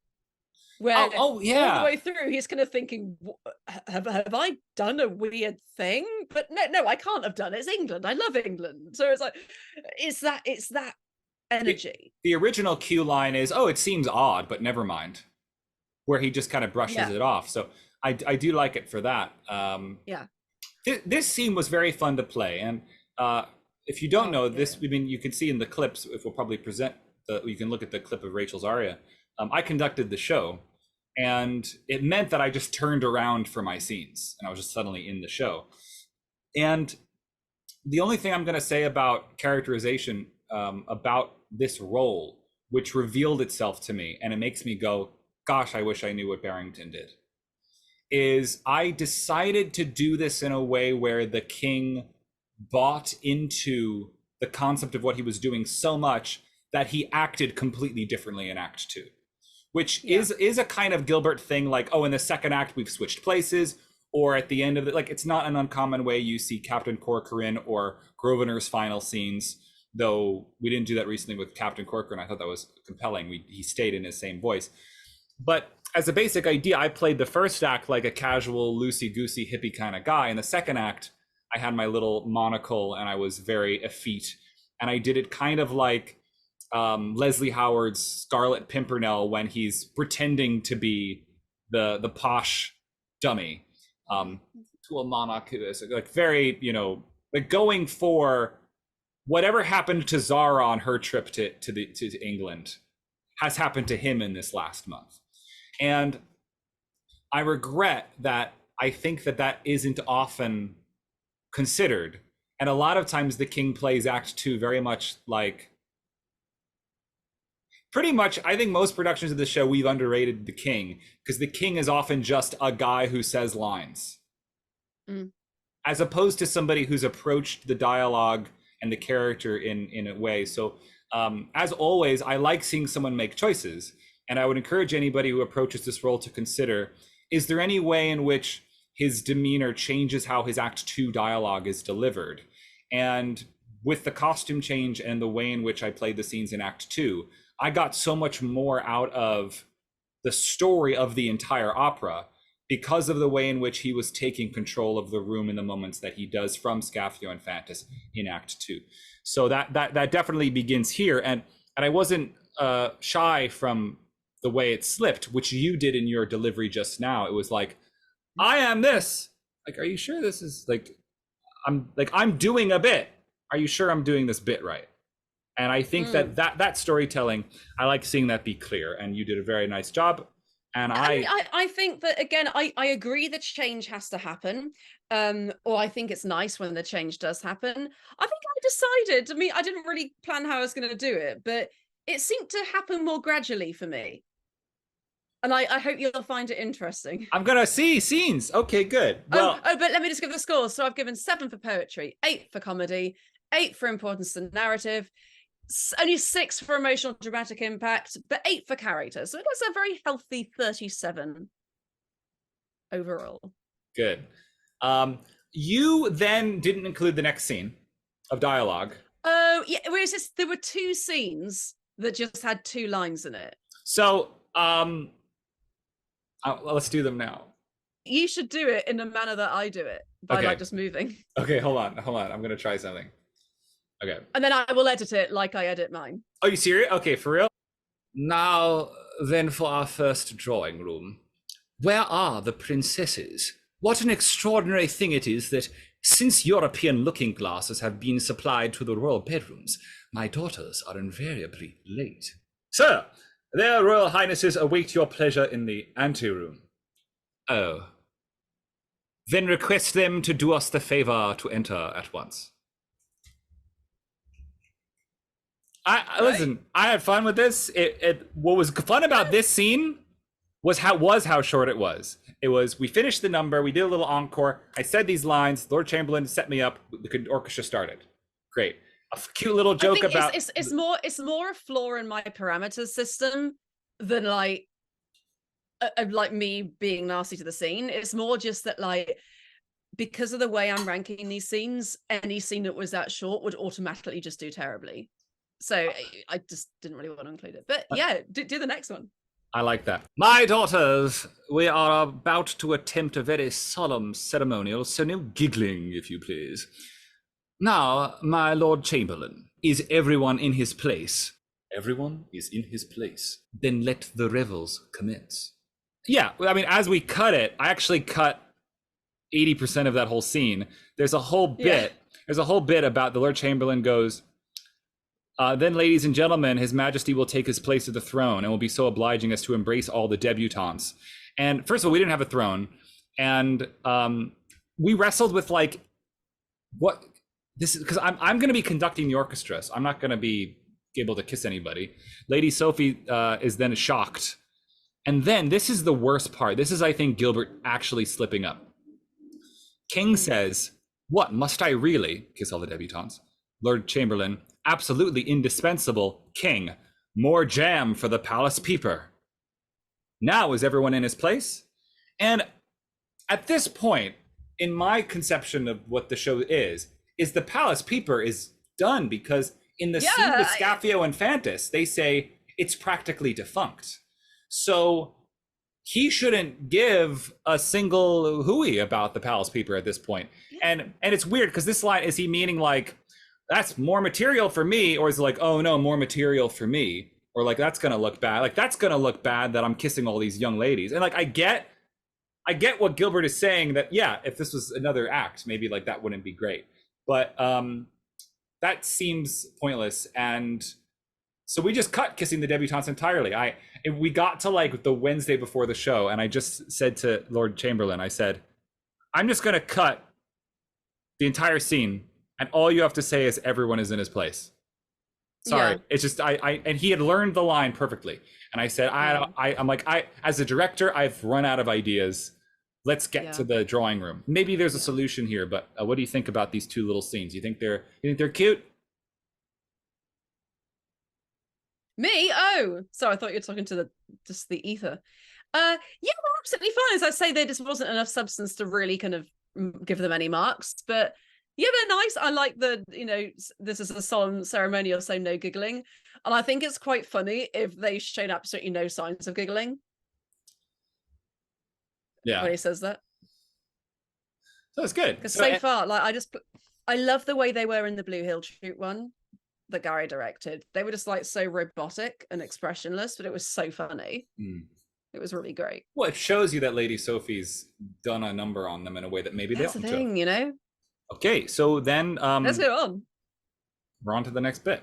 Gentlemen, really, this unseemly display of energy within the royal precincts is altogether unpardonable. Pray, what do you complain of? What do we complain of?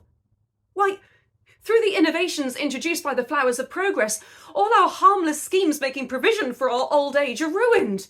Even our society paper, the Palace Peeper, is practically defunct. Are you aware that Sir Bailey Barr has introduced a law of libel by which all editors of scurrilous newspapers are publicly flogged, as in England? Are you aware that the Lord Chamberlain, who has his own views as to the best means of elevating the national drama, has declined to license any play that is not in blank verse and 300 years old, as in England? And if that wasn't enough, the county councillor has ordered a 4-foot wall to be built up right across the proscenium in case of fire, as in England. It's so hard on the company, who are liable to be roasted alive, and this has to be met by enormously increased salaries, as in England. Really, gentlemen, this is very irregular. If you will be so good as to formulate a detailed list of your grievances in writing, addressed to the Secretary of Utopia Limited, they will be laid before the board in due course at their next monthly meeting. Are we to understand that we are defied? That is the idea I intended to convey. Defied? We are defied? Take care.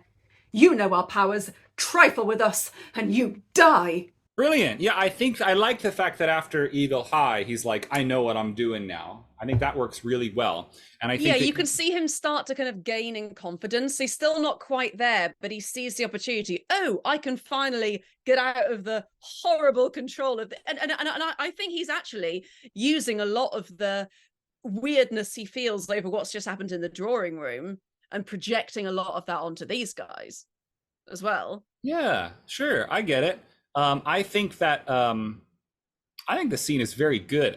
There are some nips and tucks in it. There's a bit where like I cut like maybe 5 sentences so that every line ended with "as in England," and there was one less back and forth. And if you want to compare again against the libretto, the published one, you'll see it. I think it's hard to the way you just delivered that. I'm like, that should be the scene. So it's definitely very gratifying. Months after a production, I've sort of forgotten what's cut and what isn't, and that's why I'm comparing the two librettos side by side. And watching you do it, I'm like, no, I'm completely convinced that that's pretty tidy. I think that scene, especially because it comes out of a number with no applause break. You know, it goes, no, this won't do, and just goes right into the scene. I think this is a very powerful suite of numbers. And I definitely felt like in the production we did in April, we were on our, like this set of numbers was a nice little streak. It felt really, really exciting and like, oh, the stakes are here. And I like it. It's got good jokes. Perhaps I'm missing something. Perhaps you can help me like understand this scene properly, because so far it's got my lowest mark yet. I'm finding that it's not particularly funny. Like the "as in England," like I think I'm not quite getting exactly what the joke is, because the explanations of what's happening in England are to me like a little bit too convoluted and complicated to really follow and get the sense of. And it also seems it's cloying that we haven't seen these guys yet in the act, which is something I might change when I direct it. I might kind of have them observing the drawing room and stuff just to kind of make it so that they're present. Because just suddenly seeing them here and they're just spouting off lists of things which aren't, and I want Scaffio and Fantis to be feeling something genuine here, but yet it seems like the satire is taking over the emotion. And I don't think satire should ever be at the expense of like genuine human interest and emotion. And I'm surprised that Gilbert did that, because it feels like this is a really high stakes situation for them. But it's just like a string of jokes. I don't know. I'm not really understanding what the kind of whole proscenium fire thing is. It's like, because is the joke that, oh, these English things are actually really good? I'm just not really, I don't really quite get why this is funny. Okay, I'm going to see what I can do. So I cut a little bit at the beginning, just for the sake of context, where they say, what do we complain of? Why, through all the innovations of the flowers of progress, all of our harmless schemes and making a provision for our old age are ruined. Our matrimonial agency is at a standstill. Our cheap sherry business is in bankruptcy. Our army clothing contracts are paralyzed. And even our society paper, the Palace Paper, is practically defunct. And I I guess I don't, the lists of things they do feel like it didn't need to be there, but perhaps it helps. I don't know. So yeah, I think that this is definitely one where I've seen people replace these lines they say that follow this. First, there's a law of libel where scurrilous newspaper editors are publicly flogged, as in England, and 6 of our editors have resigned in succession. Then our burlesque theater is absolutely ruined. And then the king says, dear me, well, theatrical propriety is not what it was. It is very inside baseball, in terms of like, you'd have to kind of like understand the theater of the time to kind of know what all this is about. And yeah, obviously newspaper editors aren't flogged as in England. So but that then is confusing. we do have a fire curtain. So I think I'm not. Well, no, but because it seems like a kind of watered down version of No, Society is Quite Forsaken, which we've already heard. Sure, I'm sure. just not quite getting the point. No, I think that, to clarify, I think what it is all of these things, they think this is the way it is in England. And as an audience, you're supposed to think, I see what you mean, like that one for sure. Then, but yeah, obviously plays aren't all in blank verse as in England, but that's sort of a parody of like, oh my gosh, the English are so stuffy, they only like doing these old blank verse plays. The joke for us in the audience in 1893 is like, how lucky we are to be watching this comic opera and not some boring blank verse play, because it seems like that's all that's on these days, which isn't true, but maybe was true a little. I don't know. Then it says a 4-foot wall to be built up right across the proscenium, but that's not a fire curtain. That sounds like just a wall. It sounds like a fire curtain gone to extremes, because it's like just a wall. I don't. My thought is that all of these are exaggerations of the truth. But Scapio and Fantas think that that's how England is. And as an audience, we're supposed to be going, wow, that's like a satirical exaggeration of what it actually is. And yeah, the fact, like, no one would complain about a fire curtain, but maybe people would complain like, as Hard on the Company, who are liable to be roasted alive, and it is met by extremely increased salaries. Maybe there was in 1893 a lot of talk about like workers' rights with regards to theater workers. I don't know. Yeah, maybe I'm not as convinced by the material as I am by the energy of the scene. I love the energy. I think I just wish it was something more biting. I wish this was Scapio and Fantas's redeeming moment. I wish that this was their chance to say to the king, look, like, we're sorry. We're sorry we messed you around, but you can't let this go any further. That I think that what's and crucial, then have him go, no, I'm not listening to you anymore. Like, that's just what I wish it was. You know, what's crucial to what Gilbert's trying to do is they are upset that it's Englishness run amok. So I think to keep the joke, if you want to percolate on this idea, is what are things they could complain of that are like, if England's worst qualities went a little farther, and then they delivered those things as problems. But then again, that's kind of also okay. But I think my confusion, my confusion is, what is happening to Utopia in terms of it becoming anglicized is expressed 3 different times in 3 very different ways. Society is Quite Forsaken, this scene, and the pre-Act 2 finale scene. And all 3 of those things are like, it's like not the same. Like, one is actually, it's hilariously good results. So the doctors are dwindling, starving, perishing, and dying. One is stuff that doesn't even happen in England. And it's weird. So, and I think they do it really successfully in Society is Quite Forsaken, but they do, it's not the same joke, but it should be consistent, and I'm lacking the consistency. The difference between those 3 moments is the perspective, and Society is blithe unawareness of what they're saying. This scene is specifically, I wanted to point out that these shouldn't just be exaggerations of England. They're exaggerations of England that affect their personal businesses. In this particular case, it's the newspaper and the theater. We did cut the ones about the cheap sherry business and all of that. And maybe there's a world where we include a little bit of that in the Act 1 scene as well. Like, we got a few cheap businesses. What's the problem? They're just con artists, is what they are. But we see it in the play and in the theater business. And in the final scene, they are acting on behalf of the populace. And so they're not being Scapio Infantis in the private life of the boardroom. They're Scapio Infantis trying to cause an insurrection. Yeah. And in doing so, they're more interested in saying things that affect people that aren't them. So I think there's justification for those three perspectives. But I think, yeah, there's a world where this is more biting.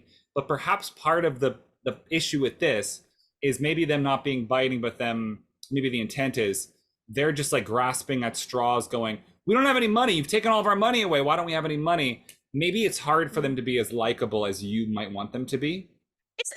Yeah, I mean, perhaps that's it. But it's just, I find it hard to believe that what they're saying is what they're genuinely upset about.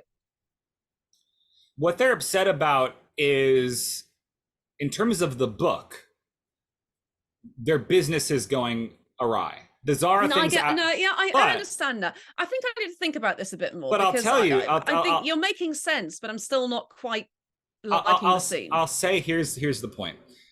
Their counter melody in the end of the Act 1 finale.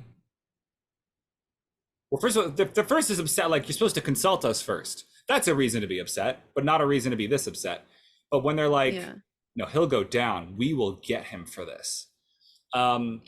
That music does a lot of the heavy lifting for me in terms of making them feel justified in complaining. Because they've been pushed to the side. And I have thought about including them in Eagle High, and I thought about doing it, or like they were on the side, and then we got to the theater on the day of the show and I said, never mind, guys, the three of you can just take a break. And I think you should try it. And there's a chance that the thing about Utopia is that this is very hard to achieve on a modern budget for an independent opera company. But what we did with Eagle High, which we didn't mention because it's not a dialogue, is we treated it like a cult initiation. And you were there being it was very dark. And so there's a world in which these two guys just being like, they're so out of their depth now. Because they're like, this is now this weird English cult. And we're just like, we're just trying to sell cheap theater and a stupid newspaper. I think that's what it is. I think it feels shallow for the gravity of what is actually going on. In reality, people would be absolutely terrified if this was actually happening. And it seems like they are rightfully angry, but about stuff that's kind of messed up. Like what? Well, let's give me your points and let's go to the next scene, because I think it might relate a little bit. Yeah. I mean, I think this is just an issue that we're not going to solve today, but that's why I've given that relatively low marks. But let's move on to the next one. He's right. We are helpless. He's no longer a human being. He's a corporation, and we can't touch him. What are we to do? Raise a revolution! Repeal the Act of 62, reconvert him into an individual, and insist on his immediate explosion. Tarara, come here. You're the very man we want. You wish to succeed to the throne? Naturally. Then you won't unless you join us. The king has defied us, and as matters stand, we are helpless. So are you. We must devise some plot at once to bring the people about his ears. A plot? Yes. A plot of superhuman subtlety. Have you such a thing about you? No, I think not. No, there's one on my dressing table. We can't wait. We must concoct one at once and put it into execution without delay. There is not a moment to spare. I think the key might be they're upset the king has defied them. Right?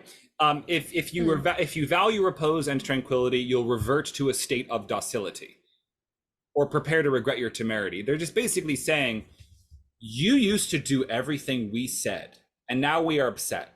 And I think that it is possible that, like, the thing that previous scene could use is, you've stopped writing articles for us.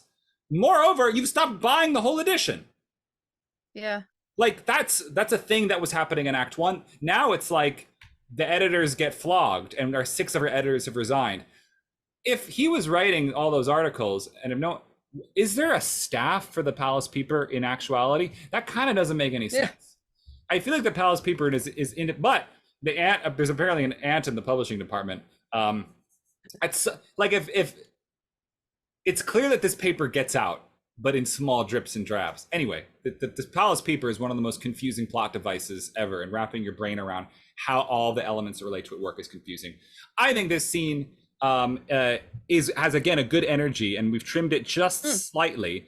The only thing that we had to cut, which by the way, if you're going, where's the crackers? There's apparently this thing where in the original lib, Tarara is always like handing people like crackers, which are like Christmas crackers.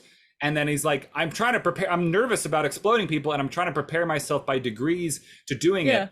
And he offers one to these guys, and then they take it away, and he says, that's rude. And Scafio says, we have no time for idle forms, which is pretty good. But we cut that. Anyway. I think that this scene is fine. I don't really have too much to say about it. It's a good scene to like get Tarara involved and like bridge between the last song and the next song. It's got a relatively low mark for me just because it's so short and it's not particularly funny. I don't mind the joke about I think there's one on my dressing table. I do think that like it's not really needed, and you don't really need too much of a scene here at all, and I think it does its job and it's fine, but it doesn't get a very high mark from me. It's the next one I'm really interested in. I appreciate a scene that's 27 seconds long. Like I just, in a show like this, I like it.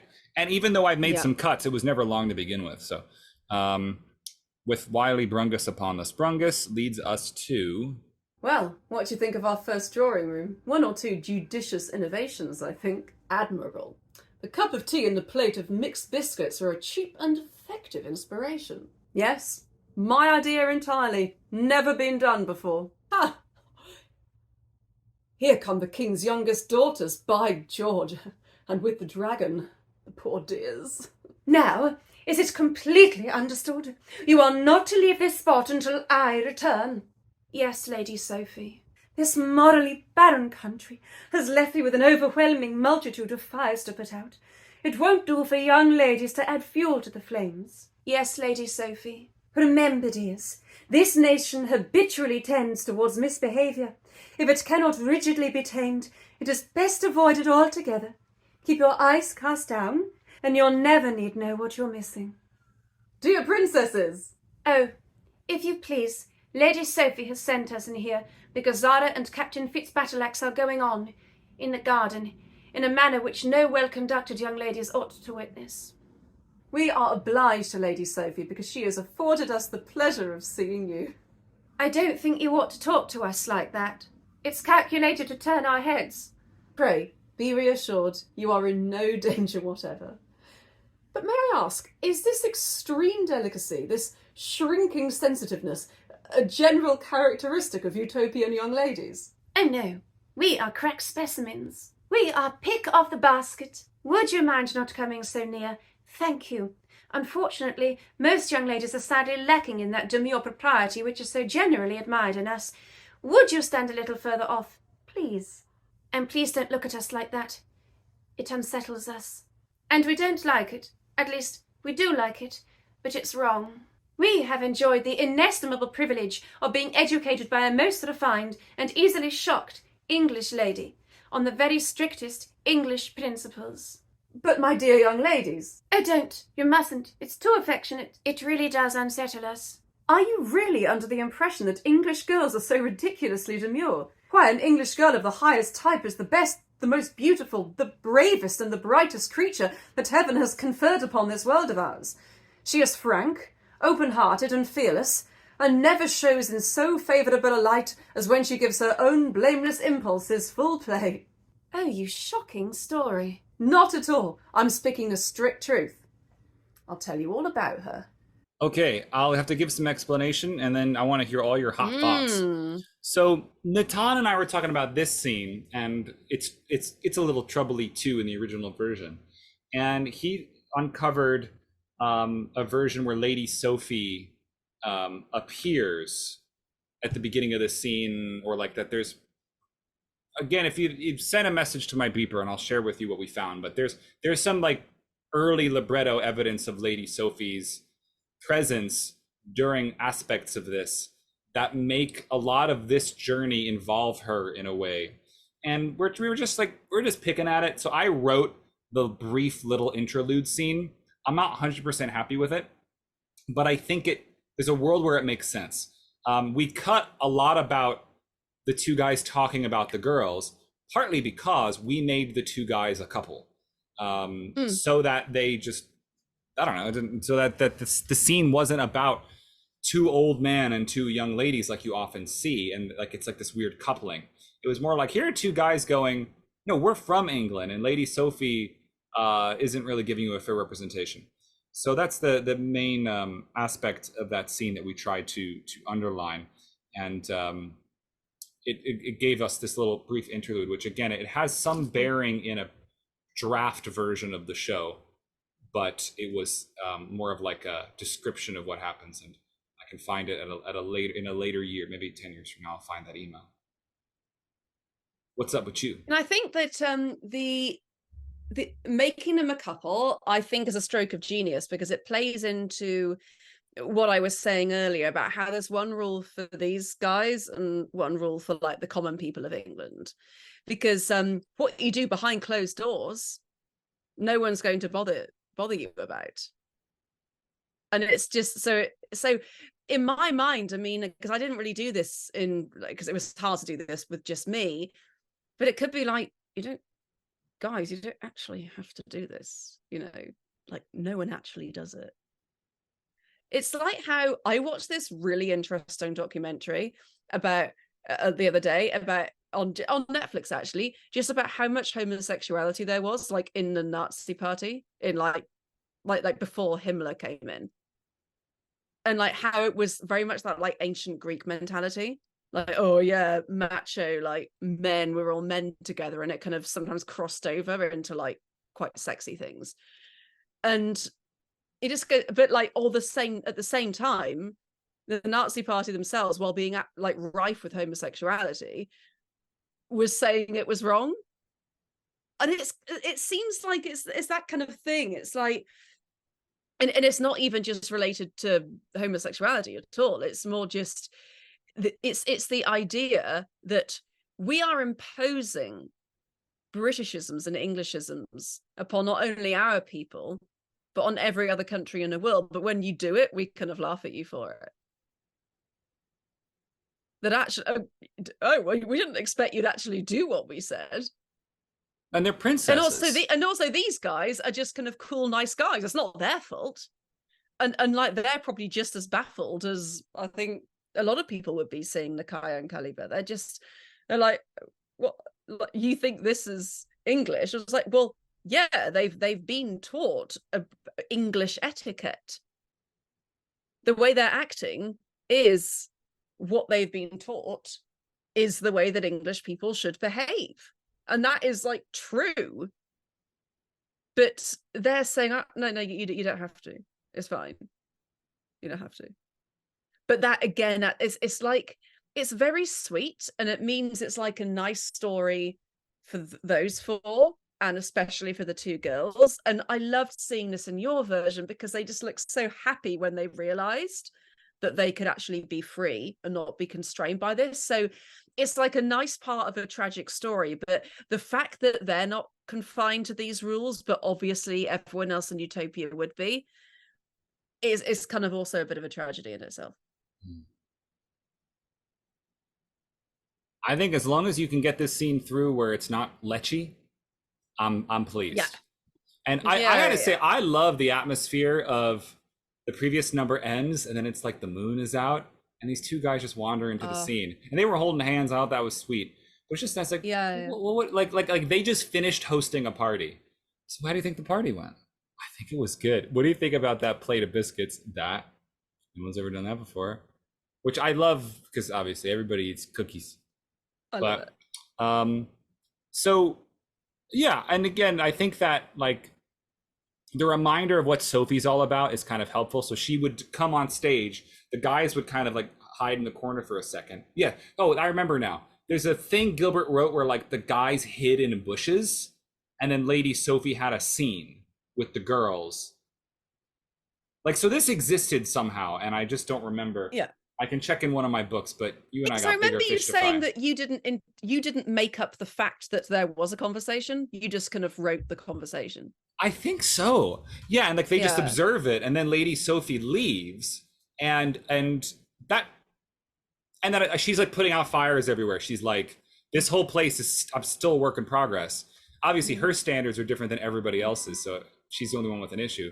And apparently, Zara and Fitzbattleaxe are just making out somewhere, and everybody's upset about it, and leaves the girls there to talk about it. So it's a good scene. I do think it's the troubling thing about it is just that people often go, oh, this is like the part of the show you should cut, because it also is like, what is this about? It's just about an English girl. The song that follows is quite long, and I think it just requires a really good singer. And then we duetified it and put some harmonies in at the end, which is an experiment that I've been experimenting with since I saw Blue Hill do it 11 years ago, and then we tried it again at Savoynet, and I think I even got closer to the result because of how good the two singers were and how well that their coupling made sense. We had them, they sat down next to the girls and showed them photos of their daughters, like that are in their wallets. Aww. So we made it that like they have English girls back home that are their kids. So they are like, here's our daughters, look at them, they're cute, and they play cricket. So whatever. Anyway, I think that's good. What are your scores? So yeah, this got like relatively high for me. 8 for poetry. I think it's beautiful, like especially Goldberry's last speech. This is the only one that I gave 10 to for comedy, because it's just hilarious. Like the twins are brilliant. I don't think I've ever seen that scene and not laughed out loud at them. Importance to narrative, I gave a 6, because I do concede that it is a little bit confusing, like what exactly Goldberry's intentions are in like saying, oh no, you are wrong about this. So that's a little bit confusing, but I do think it can be solved with some careful direction. Emotional dramatic impact, though, I gave a 7. I think probably it's more for the song that follows it, but you do get an inkling of it in the scene. And character, I gave an 8. I think you really get to understand how the twins have got into this position, and it's a lovely opportunity to show Goldberry and Dramley that, like, to show that that they're just people too. Like no one's like bad. They're just guys, Yes. I love. And then this next scene is titchy tiny, isn't it? Very tiny and very often cut. It's cut so often that it's not even in some libs. So, but like just before we do it, is this one that you and Natan wrote, or is this? This is Gilbert. This is totally Gilbert. Okay, right, yeah. Well, how works the plot? Have you done our bidding? Have you explained to the happy and contented populace the nature of their wrongs and the desperate consequences that must ensue if they are not rectified? I have explained nothing.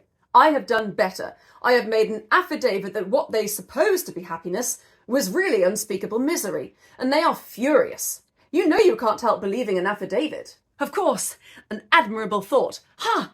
They come! I love this. I think that this is really helpful. I hate this. I think it's so good because it gives you an idea of what the final scene, like who they are under the mask before we see the final scene. Also, I just love, I have explained nothing.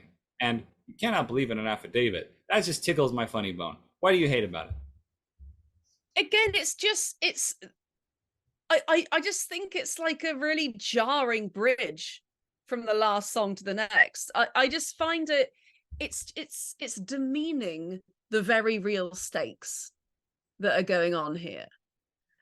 And the thing, I think the only way you could do this is if you just did not see it coming, that Scaffio and Fantas just get totally removed at the end. But then the thing is, you do see it. I don't know. It's really tough. Do you think it's helpful though that we hear, like, because we don't hear in capital plot what the plot is, so it's helpful. To me, it feels clunky. It feels like things a person would never say, but not in a good way. And this is like evidence that I feel like Gilbert just hated himself by this point. Okay. Like this scene is evidence to me that Gilbert had just completely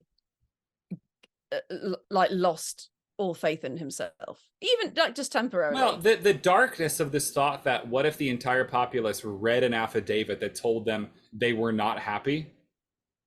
And so they were. I always find the introduction of the chorus to be when they're unhappy is like, wow, that's a big, like, why is everybody else suddenly so upset?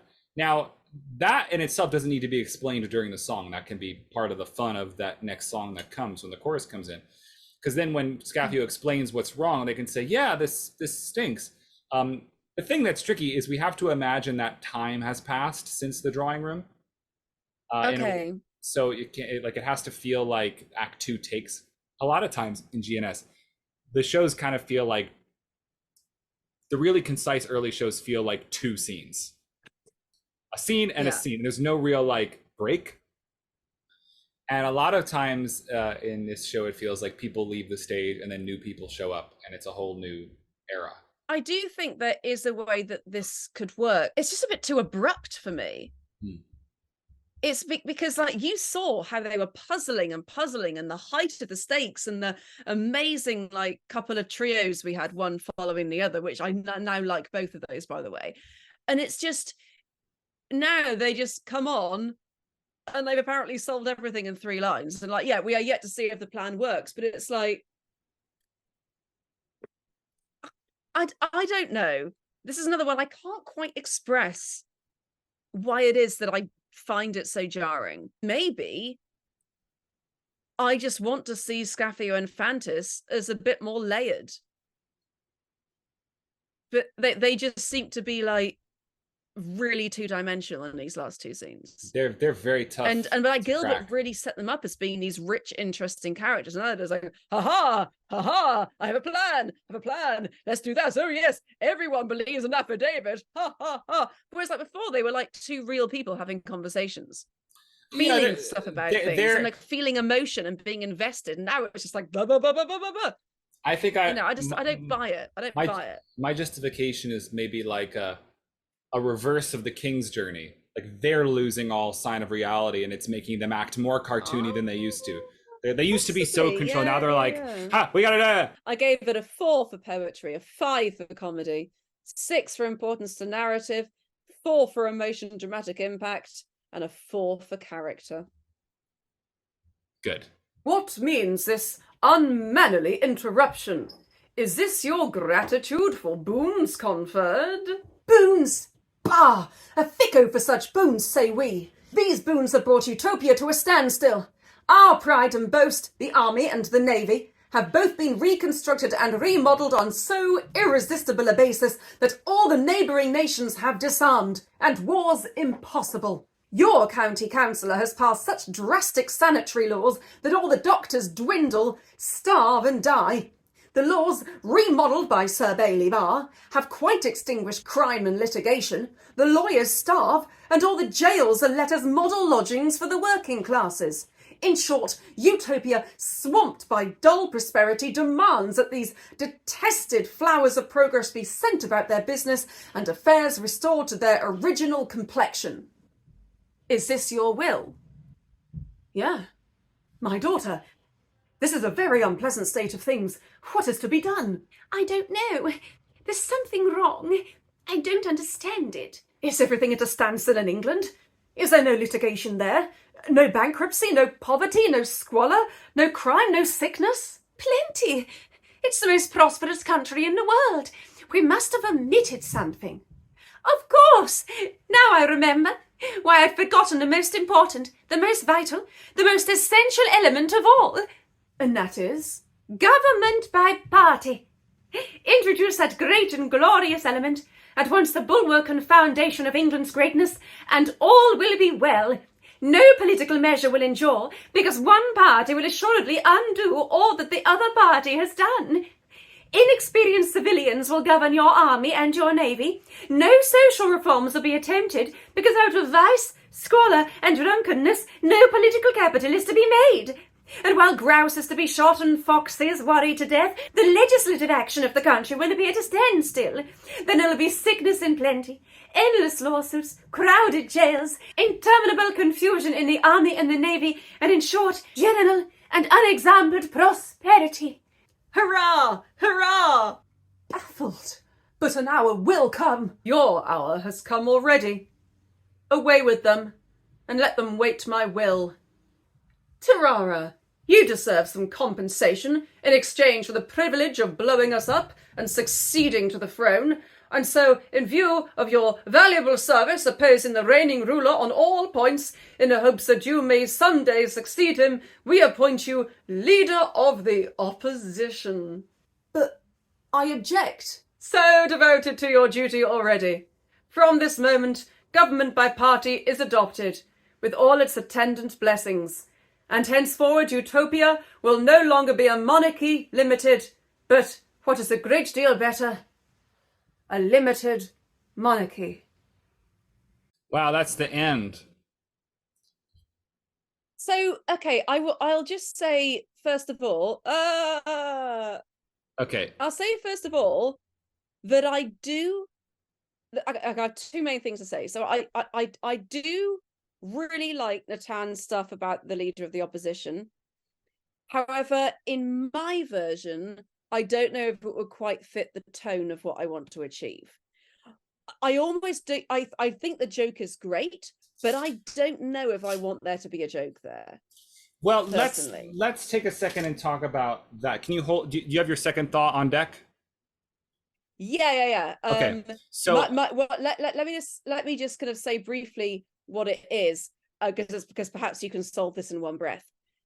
I love the whole content of this scene out of context. I love it.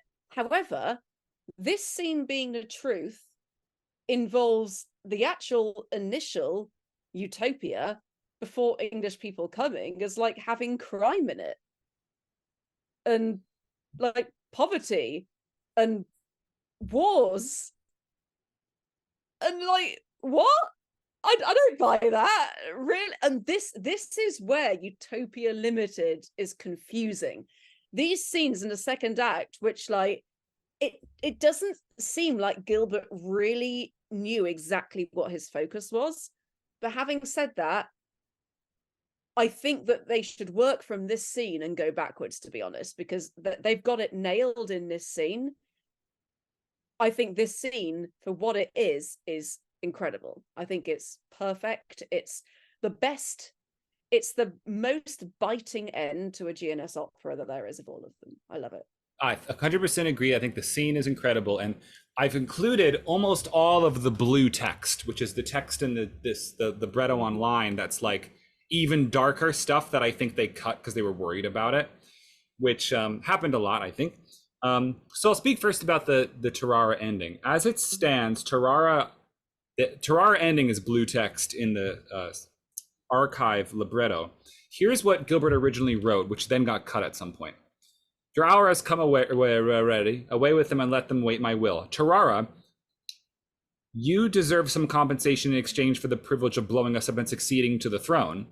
So we appoint you perpetual chief inspector of explosives under 38 and 39 Vic Cap 17 S62, which if you read that's some sort of like law statutes subheadings, and I don't know what those abbreviations are supposed to be pronounced like. Oh, Natan's is so much better than that. And then it says, I'm just not sure there should be a joke there at all. But then it says Tarara immediately pulls out a cracker and putting his spectacles on proceeds to inspect it.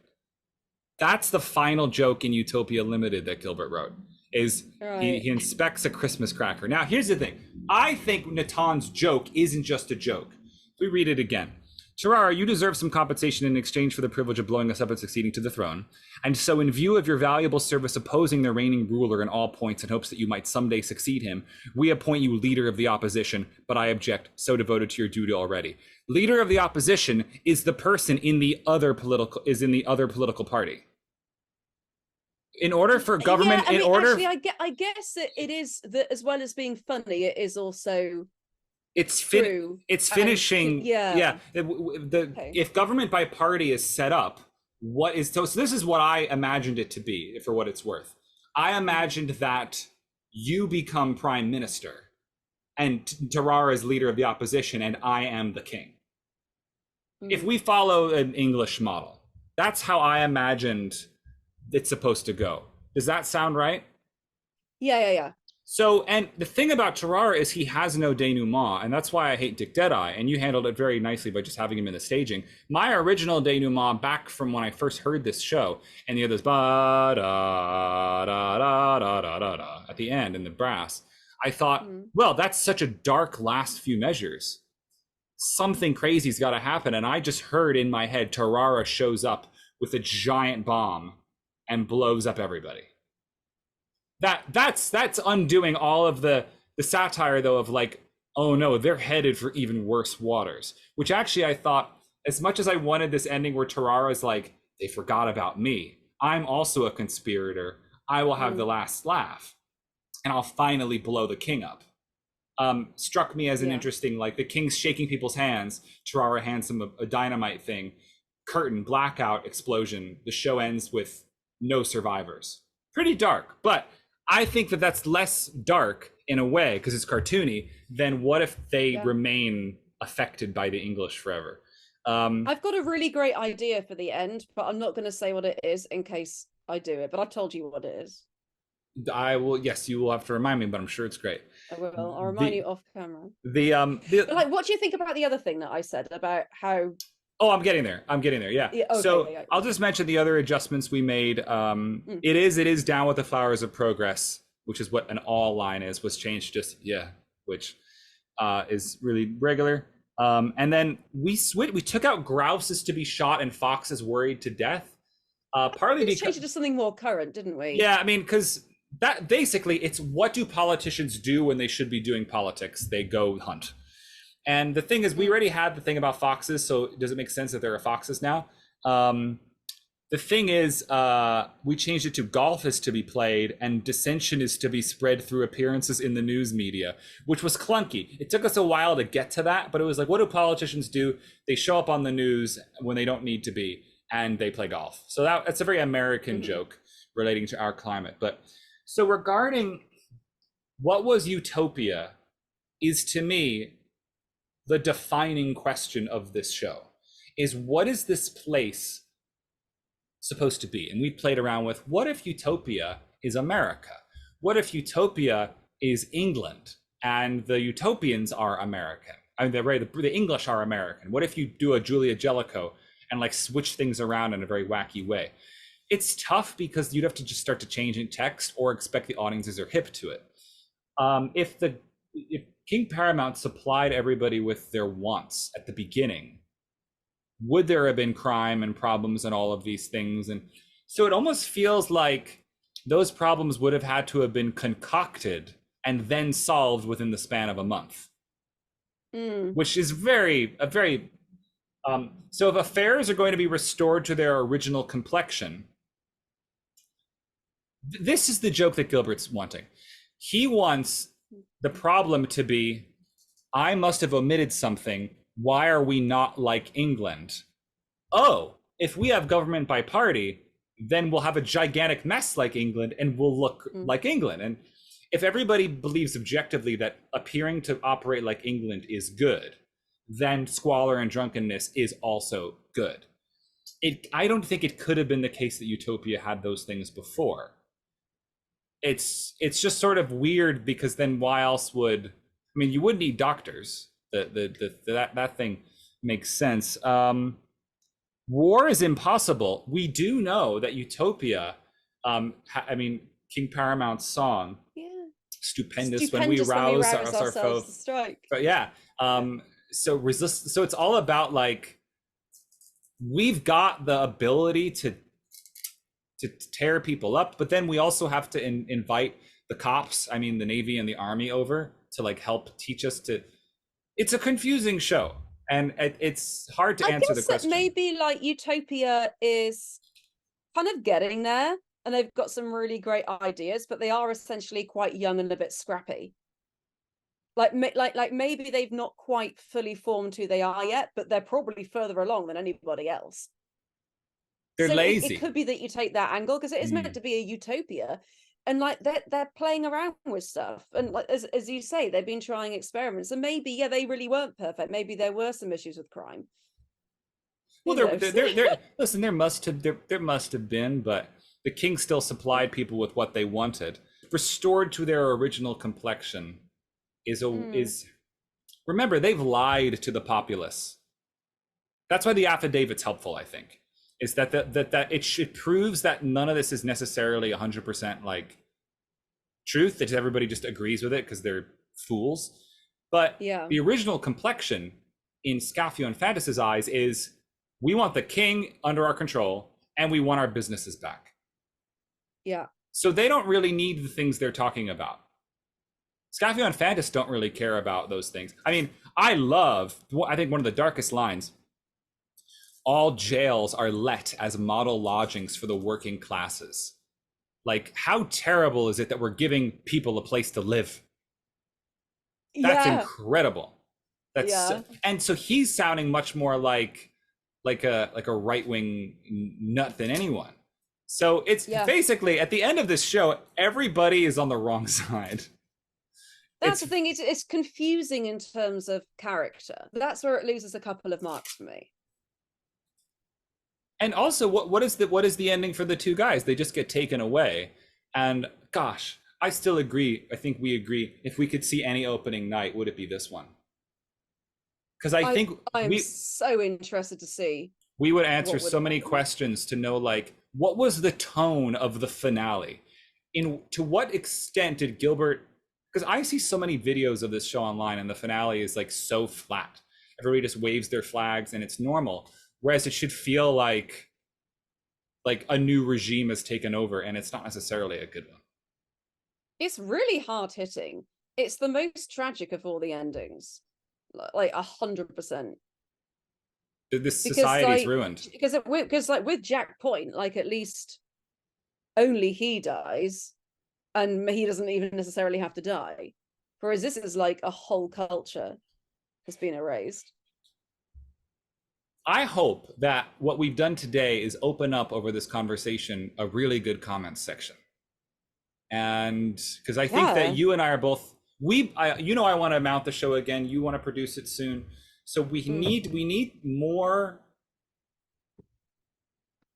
thoughts to throw into the mix, the better. And I think that it's easy to get kind of stuck in the weeds, and my exchanges with Natan were just like paragraphs and paragraphs about some of these things, and we didn't solve most of the problems. There are 16 scenes, and number 16 is that little tiny scene about the affidavit. Number 15 is the one with the same people that happened before that, those two short scenes. Number 14 was the King with Scafio and Fantas in Act 2, which I also found a bit confusing. Number 13 is Zara's monologue, lovely but just very short. Number 12 was the post First Life Guards scene, where like everyone's meeting, forgettable but necessary. Number 11 is Zara and Fitz's battle axe at the beginning of Act 2. 10 was the opening scene. And 9 was King and Sophie. 8 was King and the Flowers of Progress before society is quite forsaken. 7 is Scafio and Fantas, like that initial scene, like, I think you've told me that you never loved, etc. 6 is the pre-quartet scene, where Scafio is getting very agitated and Zara and Captain First Battle Axe come in. 5, Scafio, Fantas and Tarara, Act 1, which is the one that Natan almost entirely wrote. Number 4 is oh no, hold on. No, sorry, the pre-quartet scene is the one with the girls. I got confused, and Dramily and Gilbert. Because then number 4 is Scafio and Fantas and Zara and Captain Fitz battle axe. Number 3 is the pre-Act 2 finale. Actually, is it? Because actually, they tied for 40. I actually think the Scafio and Fantas, Zara and Fitz battle axe is better than a pre-Act 2 finale, so I'm going to switch those two around. I'm going to say that pre-Act 2 finale is in 4th place, and then Scafio and Fantas and Zara Fitz battle axe is in 3rd place. 2nd place is the King, Scafio and Fantas before First You're Born, and in 1st place is Zara and the King, me and you. We won. Yay. Yeah, okay, so I guess we have to include that video. We do. I mean, if you find it, you can send it to me. I got it. So I really hope that this has made y'all out there who maybe have never seen Utopia Limited, or may just maybe assume it's not good. I mean, we have discussed at length the problems with it. and the pitfalls that a lot of directors and actors fall into when doing this. I think what people are finding is the usual tropes that you can apply to GNS operas can't quite be applied to this, and it becomes confusing. And there are genuine problems with the plot, but to me, they only really apply to Act 2, and you seem to be quite hopeful they can be solved. So I'm hopeful that we can fiddle with those and kind of get the stakes correct and like understand why it is that Scaffia and Francis are saying the things they are in Act 2. So hopefully when I do that, great. Thank you very much, guys, for watching. Is there anything more you want to say, Will, about this experience? Because this is 4 hours we've been filming for. We did like this is a lot of content. Thank you for inviting me to do this. We had done the show in April, and in doctoring the libretto, I knew that it was, which is the version you read, is pretty much, actually, with the exception of 1 or 2 things, is pretty much what we performed. And so if you want to see what that looks like, it might be helpful if you want to know which characters are which, because there's some reassignments and whatnot. Feel free to message me, and I can furnish you with the libretto. And just never go into doing Utopia or Grand Duke going, you have to cut these, because I want you to remember, a Broadway West End musical is as long as these shows. There's nothing wrong with length in a numerical way. And if you have great actors and singers and you put effort into loving the material, you can include every song and as many plots as you want and still have a very fun, fast show. And I think that our show in April was one of my favorite, most fun shows I've ever done with anybody. And it was Utopia Limited. Gosh, it wasn't even, the Mikado. So there you go. Start with love. And the rest will come.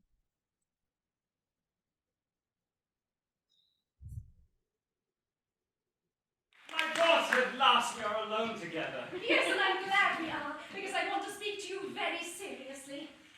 Do you know this paper? Where in the world did you get this? It was given to me by Lady Sophie, my sister's governess. Oh, it's very humorous. I see nothing humorous in it. I only see that you, the despotic king of this country, are made the subject of the most scandalous insinuations.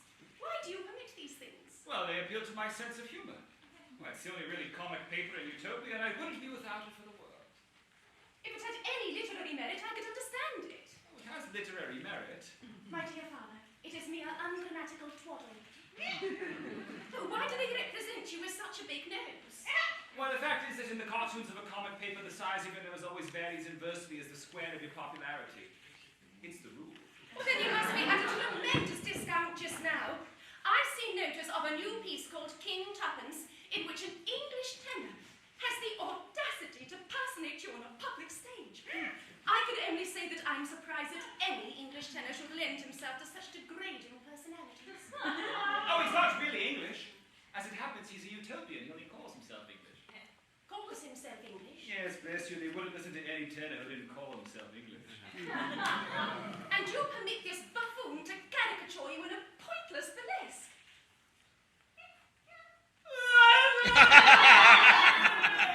My dear father, there's something wrong here. If you were a free agent, you would never commit these outrages. Zara, I admit I am not altogether a free agent. I am controlled.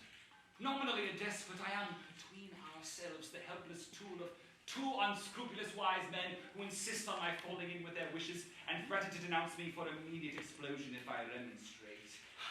My poor father, now listen to me. With a view to remodeling the political and social institutions of Utopia, I have brought with me 6 representatives of the principal causes which have tended to make England the powerful, happy, and blameless country which the consensus of European civilization has declared it to be. Place yourself unreservedly in the hands of these gentlemen, and they will reorganize your country on a footing that will enable you to defy your persecutors. They are all now washing their hands after their journey. Shall I introduce them? My dear Zara, how can I thank you? I will consent to anything that will absolve me from the tyranny of these 2 men. 6 representatives, did you say? I had intended to bring a 7th, a British admiral in his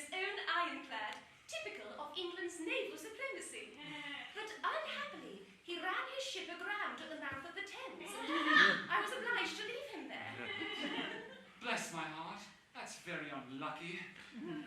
I should like to have seen a British admiral in his own ironclad.